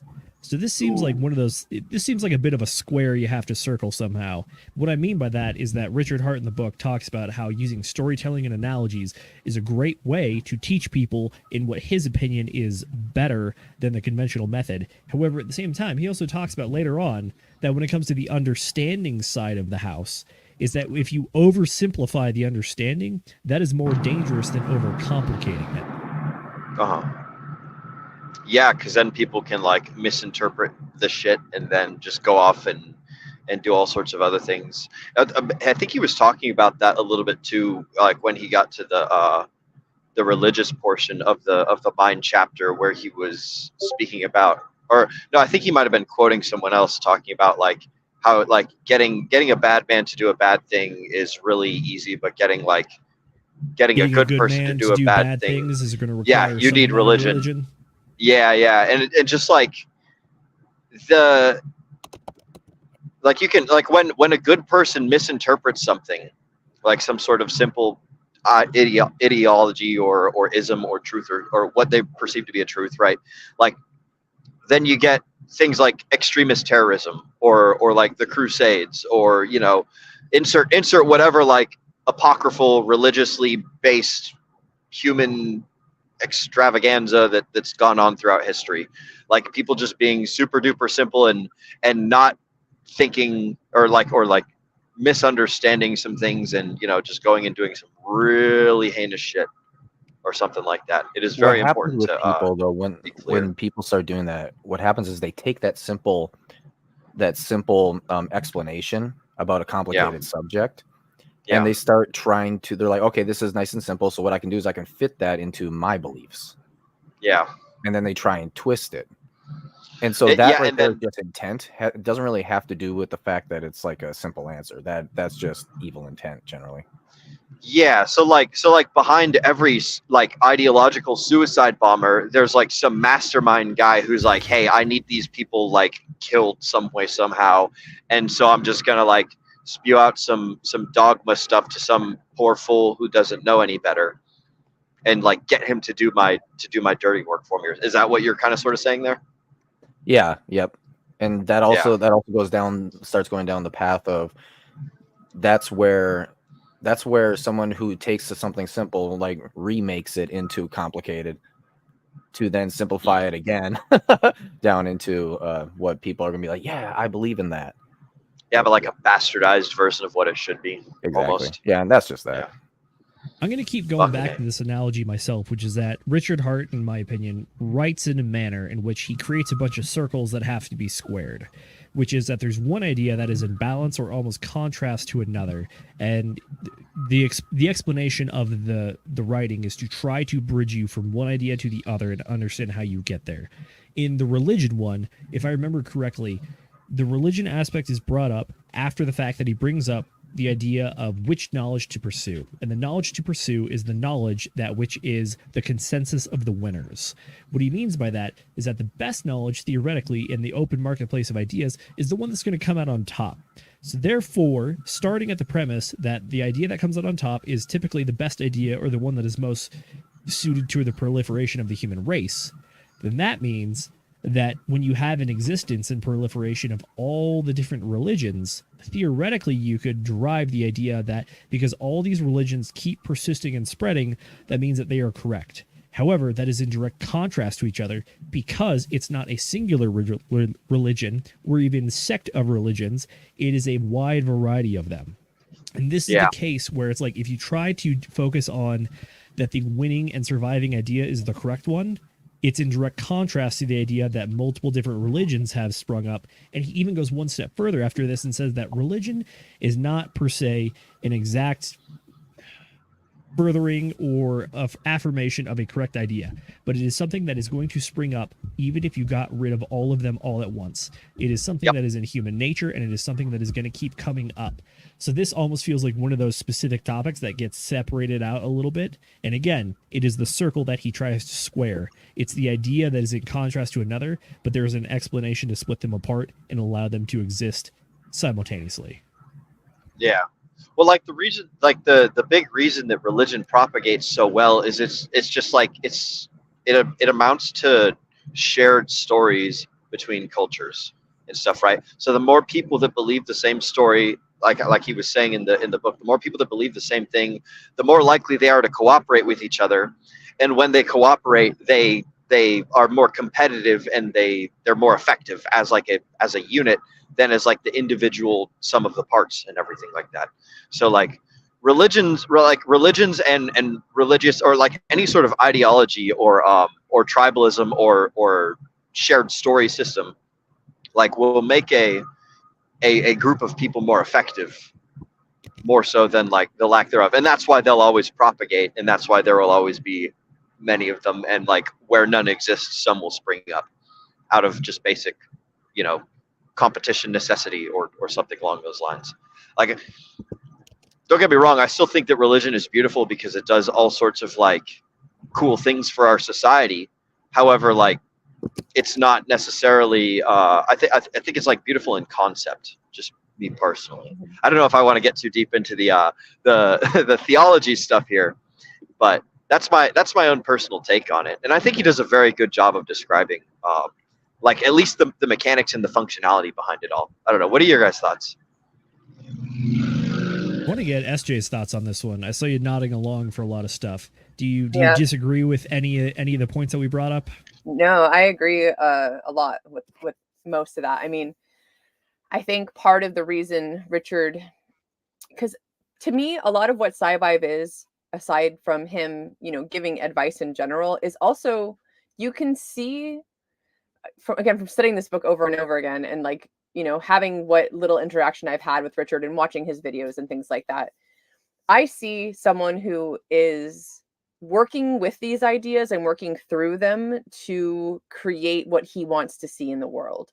And knowing the little bit that I know about Richard's greater vision, and if you watch a lot of his videos and pay attention to what he's saying, and even in his tweets, you'll know, and I say this constantly because I think a lot of people forget and a lot of people don't realize, crypto, to me, from what I see, crypto is just the beginning for Richard. Crypto is a stepping stone to a greater greatness that he wants to create in the world. And he has mentioned Hexaco. He's mentioned a nation state. I don't think that's off his roadmap. I just think it's taken a back burner, to everything else that's going on with what's happening in Hex and Pulse Chain right now. So I know that that's something that I believe he ultimately wants to see happen. And the religion aspect of it in ways will allow that to move forward easier, because again, whatever your take is on religion, right? Being a religion gives you certain rights and certain footholds in different places, right? You can act differently as an entity if you're a religious entity. So I think that is part of what Richard was exploring through religion in SciVive, and maybe part what we may see, who knows, in the future in terms of where he's wanting to take all of this and move forward with it. So you're talking about like legal rights and things. Mm-hmm. And not financial. A lot of people, I've brought this up a little bit here and there, and people are like, oh, the tax benefit. I'm like, Richard doesn't need the tax breaks. He probably doesn't care about taxes. No, it's in part, being able to defend yourself as an entity if you're a religious entity. Freedom of speech, right? I think you have a little bit more freedom of speech sometimes if whatever it is you're doing is tied to a religion. So. Additionally, when it comes to Richard's idea, or the idea that he's thrown out there of creating a nation state, tax breaks, not a nation does it make. What I mean is that, like, you can give people tax breaks, but that is not a reason for the foundation of a nation. Right. And I think when you start talking about the different ideas of like freedom of speech and freedom of movement, like our friend Captain Land in the chat, that's where you start getting toward those ideas and principles that you can actually centralize people around and galvanize an actual group towards an objective. Because if you're just looking to give people tax breaks, that's a very, very weak core, and you can pull 1,000 different directions of where to go from there. Yeah. You could think of Hexaco as the new American America. Ooh, I like it. Yeah. Named after Mexico. With a play on words. Maybe there's a deeper meaning there. I don't know what That it could is, be. but Yeah. Yeah, That would be All very I know is interesting. that as soon as Pulse Chain hits $1, then Jeff is going to buy his own island. He's going to call it Hexaco, and we are all invited. excellent. Oh my god. That's oh shit, that's one of the things he talks about is like people who like spend their time planning on buying the islands are not afforded the like no disrespect to Jeff or anything, but it's just like people who spend their time like, you know, wondering what's we lost biggest Will man. mid It's like thought. no, fucking solve the problem of becoming the world's biggest man. Don't be buying the clothes, you know. It's like it's the people who don't focus on the problem of like, man, what island am I going to buy when I'm rich? And instead they focus on like, what are the things that need fixing in the world? And then they go and do that. It's like then they are Well, what like needs fixing by the is a virtue Hexaco of state. That's what needs fixing. We need Yeah. we need a state. So Jeff's going to fix We our need real problem, by providing an well, island. if I you love it. buy land, then that means that you're like acquiring it from somebody through some sort of like means of purchase. So is it really yours Yes, if you buy it from it is. someone else? especially if Who's the especially guy if who's you who's the win guy independence. who has the deed? Who's the guy who like okay, how Will, you were going full and then I say robot like, on all us. right, However, Canada, I'm not. Oh no. We just lost the Go last ahead. 10 seconds from you. Yeah, all I heard is all right, Canada. Okay. Am I back? Am I back? So long You are story short, back. Will, this is how it works, right? So All whoever right. has the most guns, whoever has the most power gets to say the rights. Now, if we had Yeah. only like say three states out of the entire globe, then we would run into a lot of problems. Hence why there's been a lot of nation states that have been allowed to basically stick to what they already have. So technically speaking, what you could do is you could buy a house, have your land, and then declare independence, right? From whatever country you're in. Here's the problem. As soon as the government comes by and says no, and then you pull out, you're going to have to do what? You're going to have to try and force them away from you. The only way to do that is through the only means that humans know, physical violence. So you pull out your gun and then they pull out a tank. Nate, I think you're absolutely correct when it comes Yeah. to the might makes right argument for ownership. But if you want to get very John Locke with it, it's the idea that ownership comes from when you mixed your sweat and blood with the land. Only then does the ownership manifest. Which is that once you cultivate it into being something greater than it was, at that point you've deviated from natural law and you've gone to private ownership. But at the same you time, only those keep ideas are both in what you can conflict. kill. Also, yep, Chronicles of Riddick, you keep what you kill. Yes, you keep what you kill. If you don't go and earn it, if you don't pay the iron price, and if you can't defend it and someone takes it from you, then by rule of might, you do not have it. You know? If somebody breaks into your house and kills you and steals your goodies, then it doesn't matter how like what country you're a part of. It doesn't matter what, you know, how cool your police force is or how many deeds of ownership or how much money you spent like buying all that stuff. Like the only thing that you have in this world is the stuff that you secure for yourself, you know. And like there's all sorts of like ethics and morality that goes into it, and I'm not saying that might makes right, for yourself, but the point is, what was that? No, never mind. I was just so the point that I was trying to make is that like it's not necessarily ethical to go around and you know take things and do stuff and whatever, but like if somebody purchases an island, then that means that like somebody else owned it and there's some sort of like deed of well, so perhaps I'm probably just getting too deep in nitty gritty into the weeds here, and I'm just gonna capitulate. I think SJ has something that'll bring us back down to earth a little bit. What you got? Yes, please. Yeah, so we were kind of, you know, we started all this kind of going down the analogy rabbit hole, right? Which Richard used. Oh, that's right. And you know, that's kind of what he is. I think he's really good at it. And one of the things I love about Sci-Vibe is that every time I listen to it and re-listen to it, there's something else. There's some new nugget that I hear. And I heard this one today and I thought, wow, I can't believe I didn't. And I looked back because I have a list of all my favorite quotes, which I did the whole year, the 365, actually I did 369 sci-fi quotes. And I looked back to see if this was on there and it wasn't. And I was shocked because not only because I'm listening to this and I love it, but I'm a hippie and a tree hugger.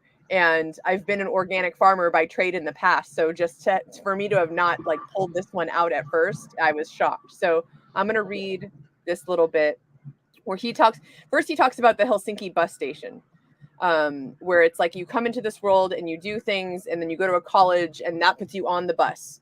And then you can kind of stay in your city, right? Or you can keep taking the bus out of your city. And now there's all these new and different stops. And then he brings up this new analogy. And I'm going to read this little end of this paragraph. He says, that divergence is just like a tree. A tree has a trunk and then it has many branches. Those branches quite literally sprout out into space 3-dimensionally. Why do they do that? The only reason that branches on a tree behave like this is because that's where the light is. The light isn't where you started. There is something else already there absorbing the light. There's a leaf in the way. Thus, you don't get any light if you stay there. And he says, the education system is the same way. Perhaps this tree idea is better. I've just invented it right before your eyes. And that really struck me. He's relating it to the education system, but I just think in general, as an analogy, that's so beautiful. Because, there's the whole tree, the seed is in the dark and then we break out of the ground, out of the darkness. But then you have to continue to grow away from the darkness. You have to continue to grow towards the light because what's behind you is already absorbing the light that's there. You have to get the light that's ahead of you. So I just wanted to bring that one up because that really struck me hard. And I was like, oh, I need to like frame that one and put that on a wall for sure. Or make a little, maybe I'll make a meme of it for an icon. I like that. I remember that one. That was another good one. I'm glad that you reminded me of that because I had faded towards the back of my active memory. That is a good one. Yeah. Be like the branch that chases the light. Yeah, and ultimately, when you're thinking about it, that the beauty of that analogy, what Captain Land here put on, he said, yes, so the lesson is, do we count on someone extending options to us, or do we find the answers ourselves, right?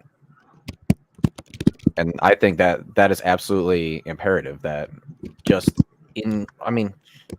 now, in able to live a good life, you really need to figure out exactly what it is that you want to do in life, right? And so, yeah, no, I love the way that he said that about the branch because you're going out seeking your own sunlight. So, I have a leaf on the wind. When it comes to Captain Land's analogy there, I think it's one of those things where you got to square the circle. It's a little bit of both. In the beginning, you're looking for all the things that other people have extended to you, such as like previous knowledge and the shoulders of giants that you currently stand on, which is that we're not having to reinvent the wheel. People have already invented a lot of stuff for us. So grasp all the things that you can right now. Once you start getting towards the idea of that you're pushing the boundaries of knowledge, then yeah, that's where the thing is like you've now moved around the leaves that are in your way and you're chasing the light, which is either truth or knowledge or things yet to be discovered. So I guess in my mind, that's kind of how I think about that whole thing. But that's a damn good analogy. I like that a lot, SJ. Yeah, I think it's one of my favorites now. Mrs. McGettit, do you have anything on this subject? I'm gonna let you weigh in here. Then Sam, you as well, if you've got anything, and then I'm gonna transition us over to talking about decisions. Take us to decisions. I'm good. Ms. I'm sorry, McGettit? about on what subject? Analogies or? Yeah, on a do you lot? have any thoughts on the stuff that we were covering? I wanted to give you a moment to chime in here before I totally redirect the conversation somewhere else. No, I'm good. Okay. All right, folks. Well, we're going to do a super hard transition right on over into how to make decisions. And this is going to be our final little topic here before we close out the show. But one of the other more important things that Richard covers in SciVive is decision making. And this is something that I think a lot of folks struggle with. I personally see everything in life as having three options when it comes to making a decision. You can choose like a hard yes, you could choose a hard no, or you could choose not to decide, which usually like ends up as a default like the same answer is like a default no or something like that. But the analogy, like to kind of sort of dovetail off of the analogy topic of conversation, the analogy that he gives in here that I had never really thought about was, he says, if you're having trouble making decisions about things, then what you need to do is you need to flip a coin. And whether the coin lands like heads or tails on the thing that you're thinking about doing, if you have the urge to flip the coin again, then you've already made the decision. And when I heard that, it got me thinking, like, man, a lot of my peers and like folks that are my age and people that I've interacted with in the past and stuff, like a lot of people don't really know how to do good decision making process. And so what I want to ask the panel is, how do you guys make decisions? And further like going into that is like, what are like the considerations of things that you take in before you make an important decision? How often do you make decisions? Do you do a lot of thinking and ruminating? I think that's the right word. Do you do a lot of thinking, a lot of considering of things, or do you just like say, snap, let's go, let's get things? Like what does your decision making tree look like, and what is the sort of things that influence your guys' decision making process? I'm gonna pop in here real quick. So there's a book, I think it's called Buy Your Time Back, and one of the things he talks about in that book is the concepts of like, there's basically 5 different types of people who like make decisions. And one of the types that I think I am, there's the kind of, and it's like the 5 ways you make decisions or make mistakes when you make decisions. And can you cover the 5 before you talk about which one you are? I don't want to cut you off too much, but I want to know what the options are, if you don't mind. Probably not, because I was only concerned with the one that solves my problem. Okay, that's fine. Go ahead and jump right into it then. No sweat.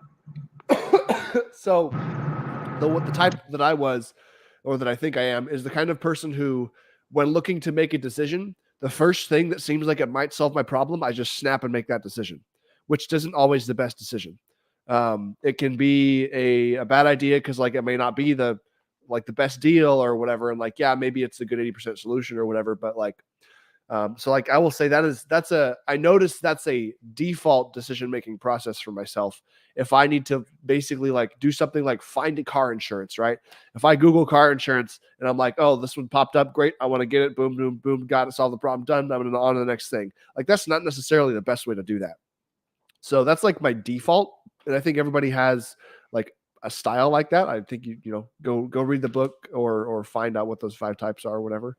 See what like default position you might already have, and then from there you should think about like, well, how should I be making my decisions? And you know, I think like running decisions by other people who have your best interests in mind is a great way to basically like fact check yourself. But otherwise, if you're gonna make like really big important decisions, then you should probably just be asking your cat. Like I've got a cat; he's really wise. His name is Mr. Pumpkin. And that's who I go to. So that's what I have to say about that. You said the name of the book is Buy Your Time Back, correct? I believe, yeah. Dan Martell, Buy Your Time Back. I think it was in that book. Sweet. Can you send that to me over in Telegram, and I'll add it to our recommended reading list? Yeah. Excellent. Thank you, sir. That's a good. Will, I personally sorry, like that. I don't mean to. Will. No, go ahead, Zenith. Go ahead. That's all I had. I know you can't see the comments, but we just pull one up. Mrs. Producer, if we can pull up Captain Land's comment as well. He answered your question as well. He says that I base a decision on past experiences and then the best outcome coupled with the risk factor attached to the weight of wreckage, aka the severity of the outcome. So, ooh, this guy uses a matrix. I like it. He does. In particular, I believe he is talking about probability weighted based risk management. What that means is that you multiply the probability of something happening, you multiply that against the severity of the outcome, which means that if you have a super dire outcome, but there's like a 0.0001% chance of it happening, the overall risk is rather low.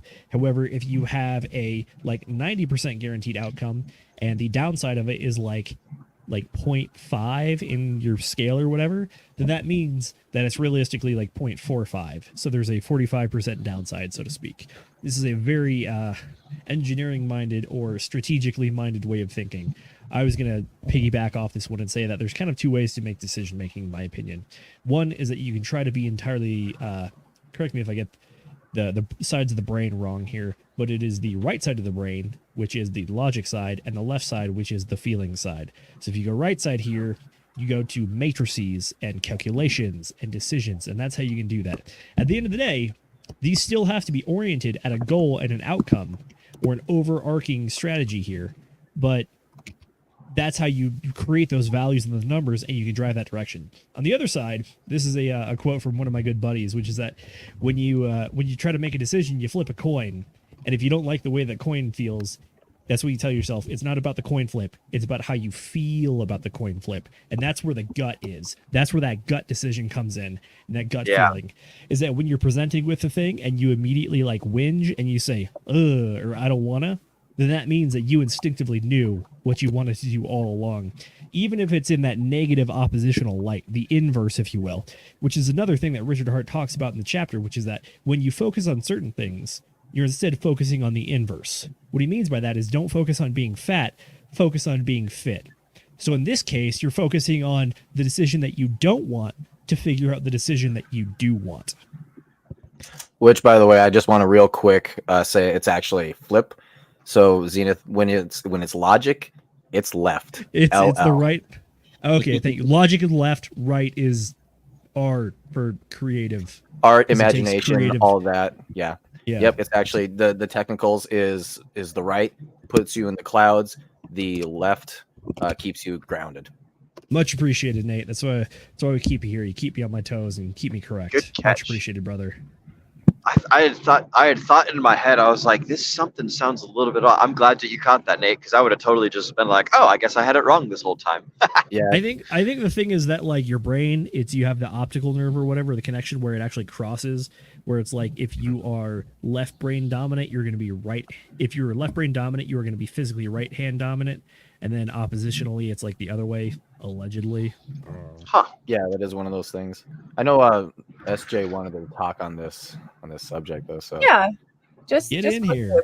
I mean, Sam touched on this, but I often will.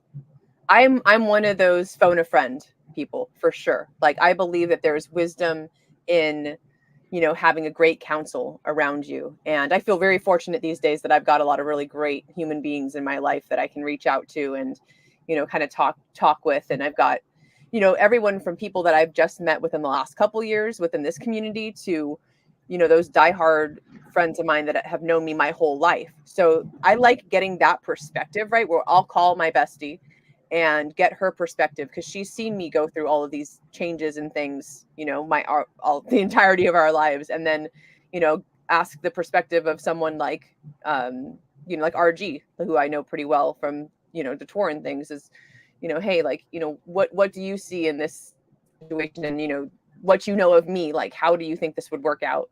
And the same goes for just like everything from large decisions to, for me, even for just items that I buy, because I'm so aware now of where my money goes. I don't like wasting things. I don't like buying shit that's just going to break. So I take other people's opinions. That's why I like ratings, right? Amazon rating system. I love it. And I read through those. Like I want to know in the comments, like, what has worked well, what doesn't work well. Like, does this zipper fall off of this thing, So I think that there is wisdom in counsel, but also, and again, it kind of depends on what the decision is. You got to trust your gut, right? Like I feel like, we have intuition for a reason, and there is that little still small voice inside your head, whatever you want to call it. I think that there's something to that. And, even if people are telling you, yes, you should or shouldn't do this, it really kind of is going to come down to, asking your cat about it and, really asking yourself, like finding out like deep down within your heart, like, does this feel right? And some people may think that's kind of like woo and, not very logic brained. Right. But I do believe that there is something to that, and that we have that intuitive gut feeling for a reason, for sure. Also, Will, is that a ship's wheel? Are you driving? Yes, it is. This What? is my truck. I want one. Dead serious. I need a new wheel for the bus. I'm gonna need. Oh no. I pushed the wrong button. Did he just Wait. unmute? Did he permanently mute himself? Is that what just Forever. happened? And real quick, guys, on that note, I've got to get going because I've got to Miss McGet for the effing hangout. So Absolutely. Yes, Before you ma'am. go, SJ, where can the people find you at? I'm A Wild SJ all over the place. Every social is the same, A Wild SJ. And right now, a little shameless self promotion: Utah, April 13th. Come see us. Pulse Chain Tour is going to be there. And then May 4th. May the 4th be with you in Canada.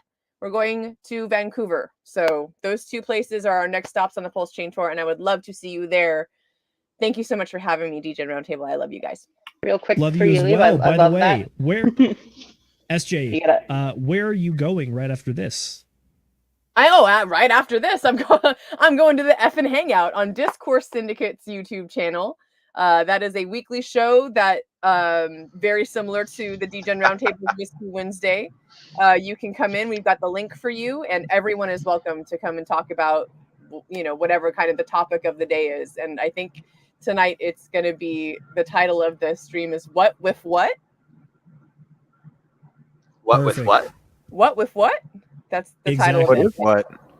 For the folks at home, you can find the StreamYard link, if I'm correct here, in the YouTube video description, along with the Twitter post that SJ puts out every week for the Hangout.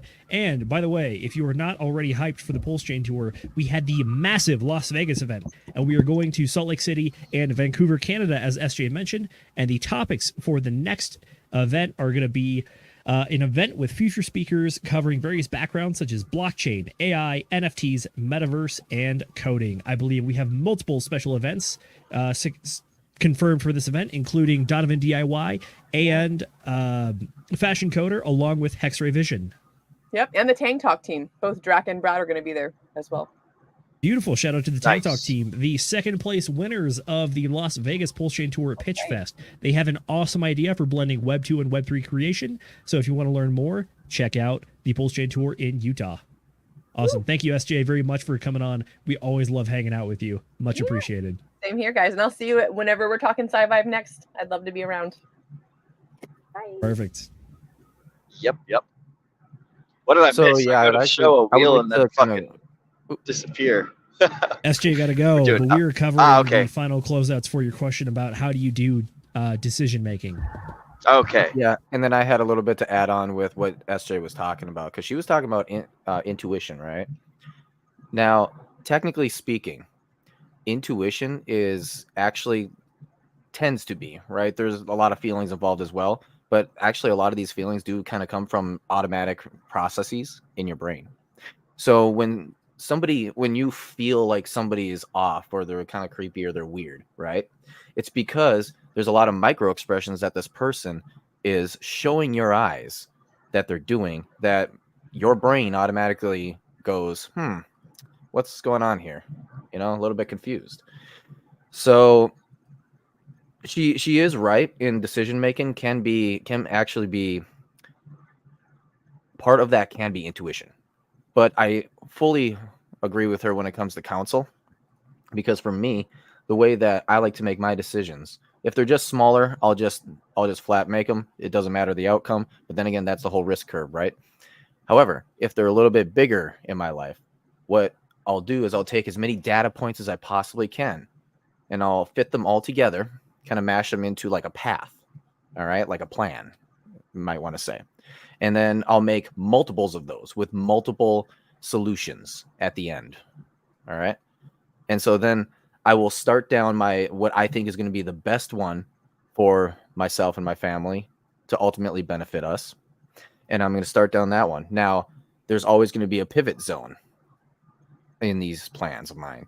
And as I'm moving down one of these plans, if something goes wrong, or something, the percentage of success goes way down and risk goes way up, then what I will do is I will pivot over to the next plan.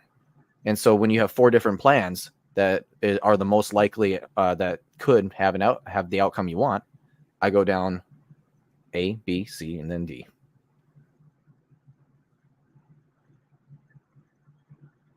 That is a good process. I got must one. admit, I'm a little bit lost. Go ahead, Zenith. I was gonna say I gave my one of the answers previously, which is that you have the rational versus the irrational version of decision making. Personally, this is something that's been beaten into me by the federal government, who so paid me after I gave my body to their service, so to speak, which is that judgment. The exercise of judgment is something that you constantly have to do. However, when you really think about it, there are two ways to view judgment. Are you viewing it as in consensus, aka what is the correct choice based on everyone else's opinion around you? This works great if you have very structured hierarchy, such as a boss or a series of bosses or an organizational framework to fit within. Outside of that, from the larger life plan, this is the one that you kind of have to wrestle with yourself when you're on your deathbed, which is that did you live according to your values and what you personally believe in as opposed to everyone else? This is one of those things where it's like your judgment is either based on making the correct answer to please the group, aka the hierarchy or whoever pays your checks, or are you living in accordance to your own conscience? Either way, judgment requires exercise. It is something you have to consistently do, and you have to build up to understand what you believe your correct judgment is.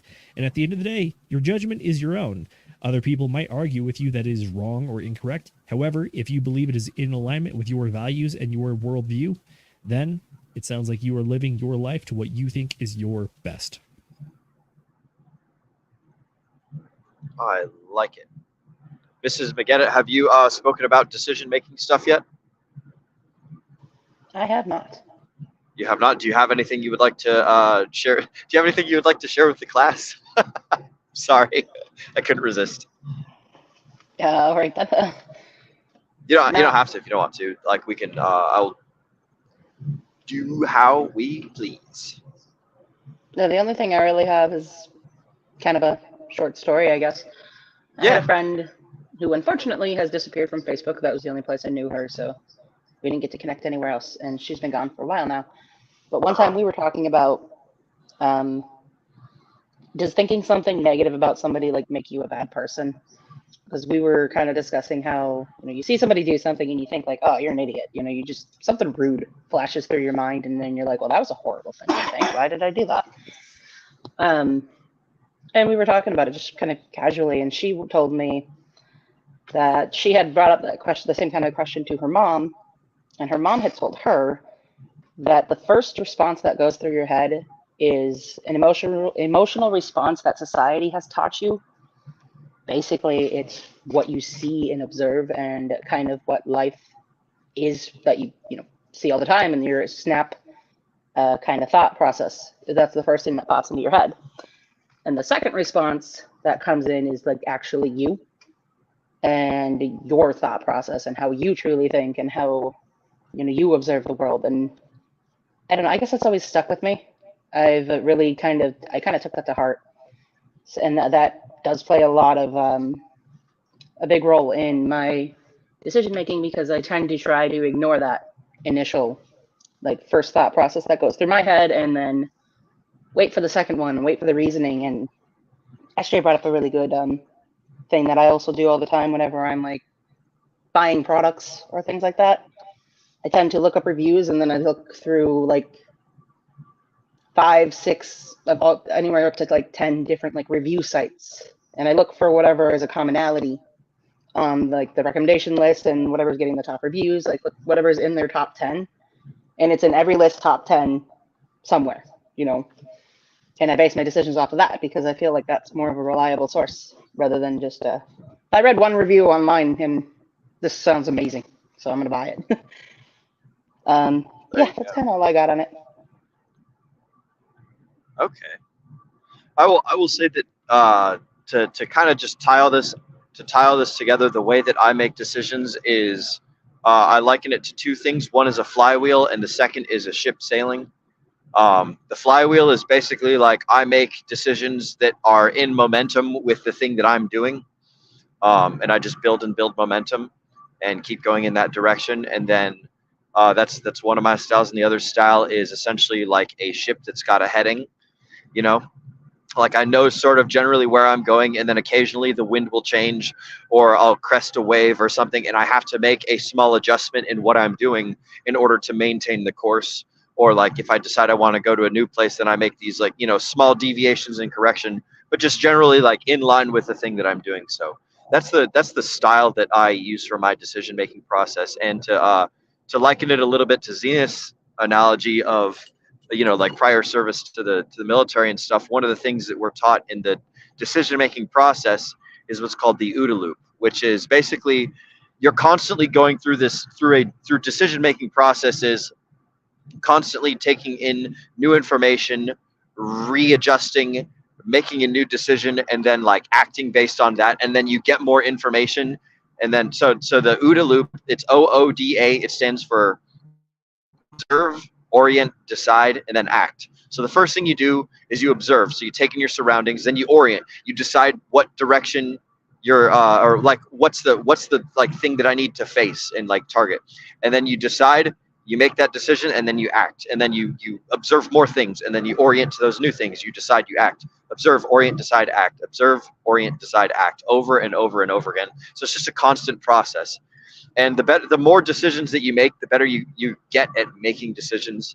And I think like that kind of ties in pretty well with what Sam was talking about earlier, as well as Nate, the things that you had mentioned, and also the stuff Cassie you were talking about with your friend, and like realizing that like the first impulse is just an impulse, it's not controllable, then everything after that is like, this is like your conscious decision making process. But these are all been fantastic decision making answers, and I want to encourage the folks at home who are watching this both live and on the replay, think about the ways that you guys make decisions, and think about the ease with which you make decisions, or the difficulty, the amount of commitment that you guys have, and not commitment, that's the wrong word, but just like willingness to engage in decision making, because that's one of the hardest things that we'll do in life.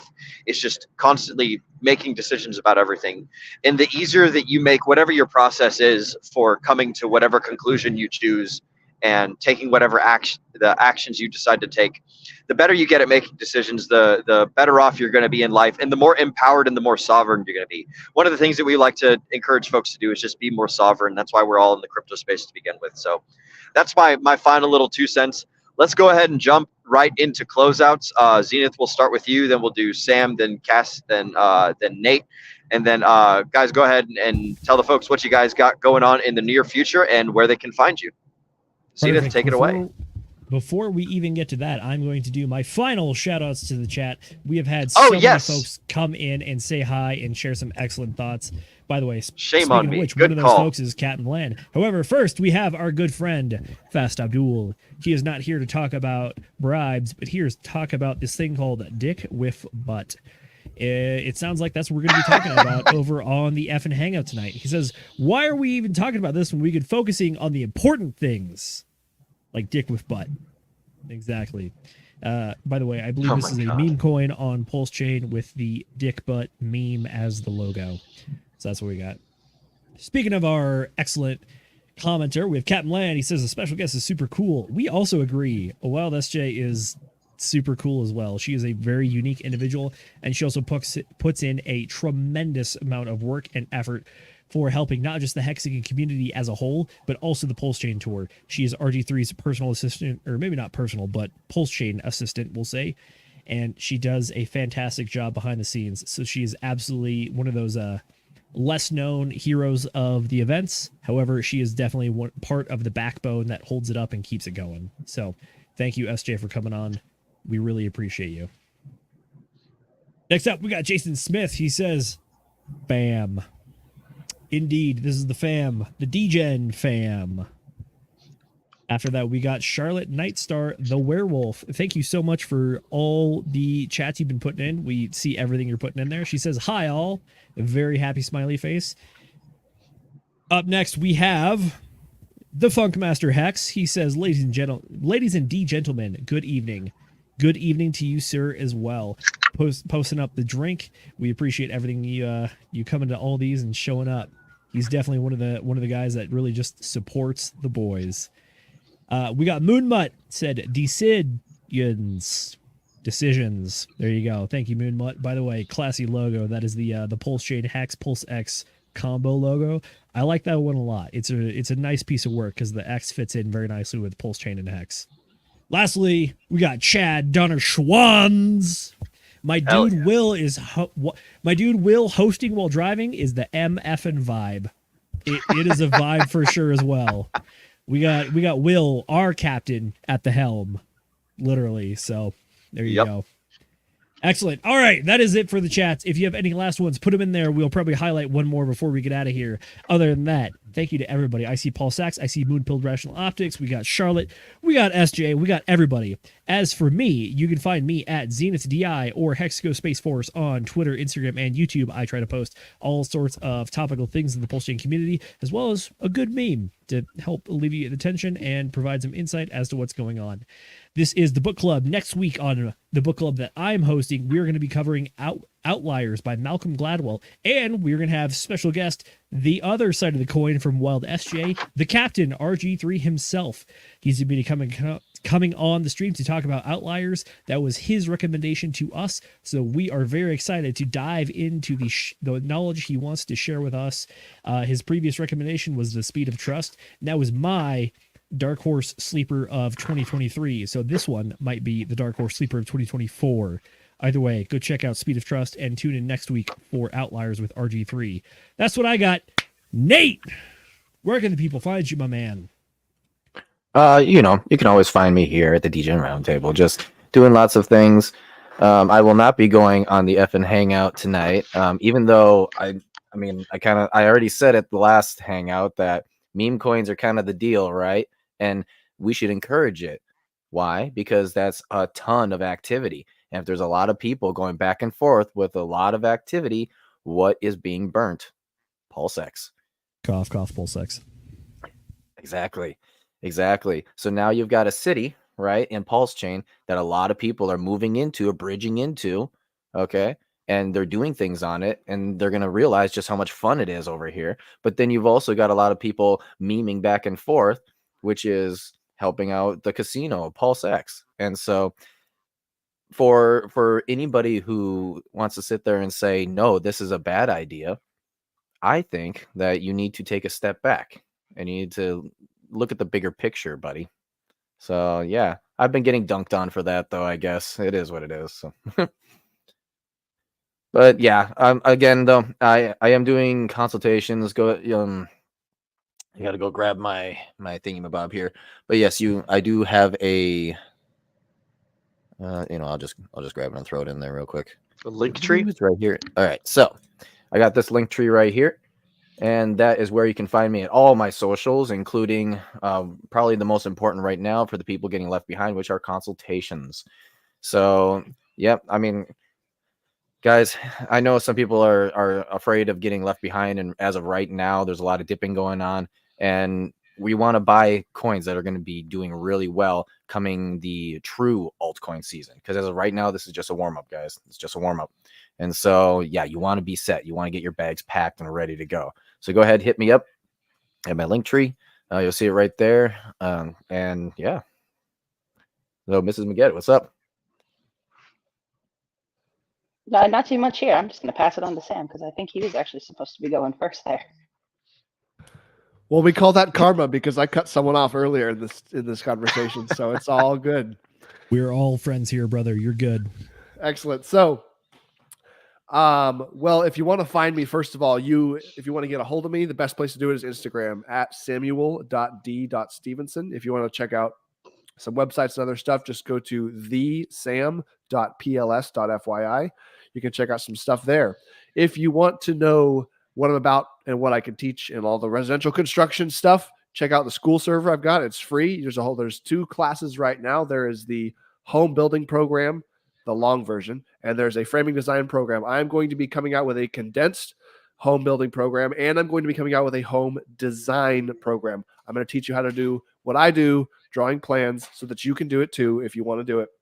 And also, that's just like that side.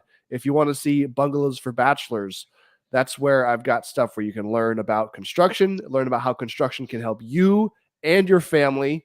Case in point, my brother and I, Will, are going to be using our tools and construction knowledge tomorrow to go to Temple or someplace in the United States. Not going to dox ourselves. Oops. And we're going to be demoing our mother's bathroom.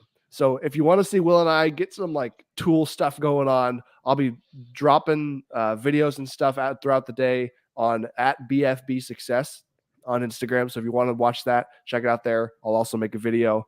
But yeah, a real example of using construction to better your family's wealth, right? We want to build wealth not only for ourselves, we want to bring it into our families. And so we're going to be using our time, our skills, and the things that we've learned here at Bungalows for Bachelors, and we're going to be putting it to work.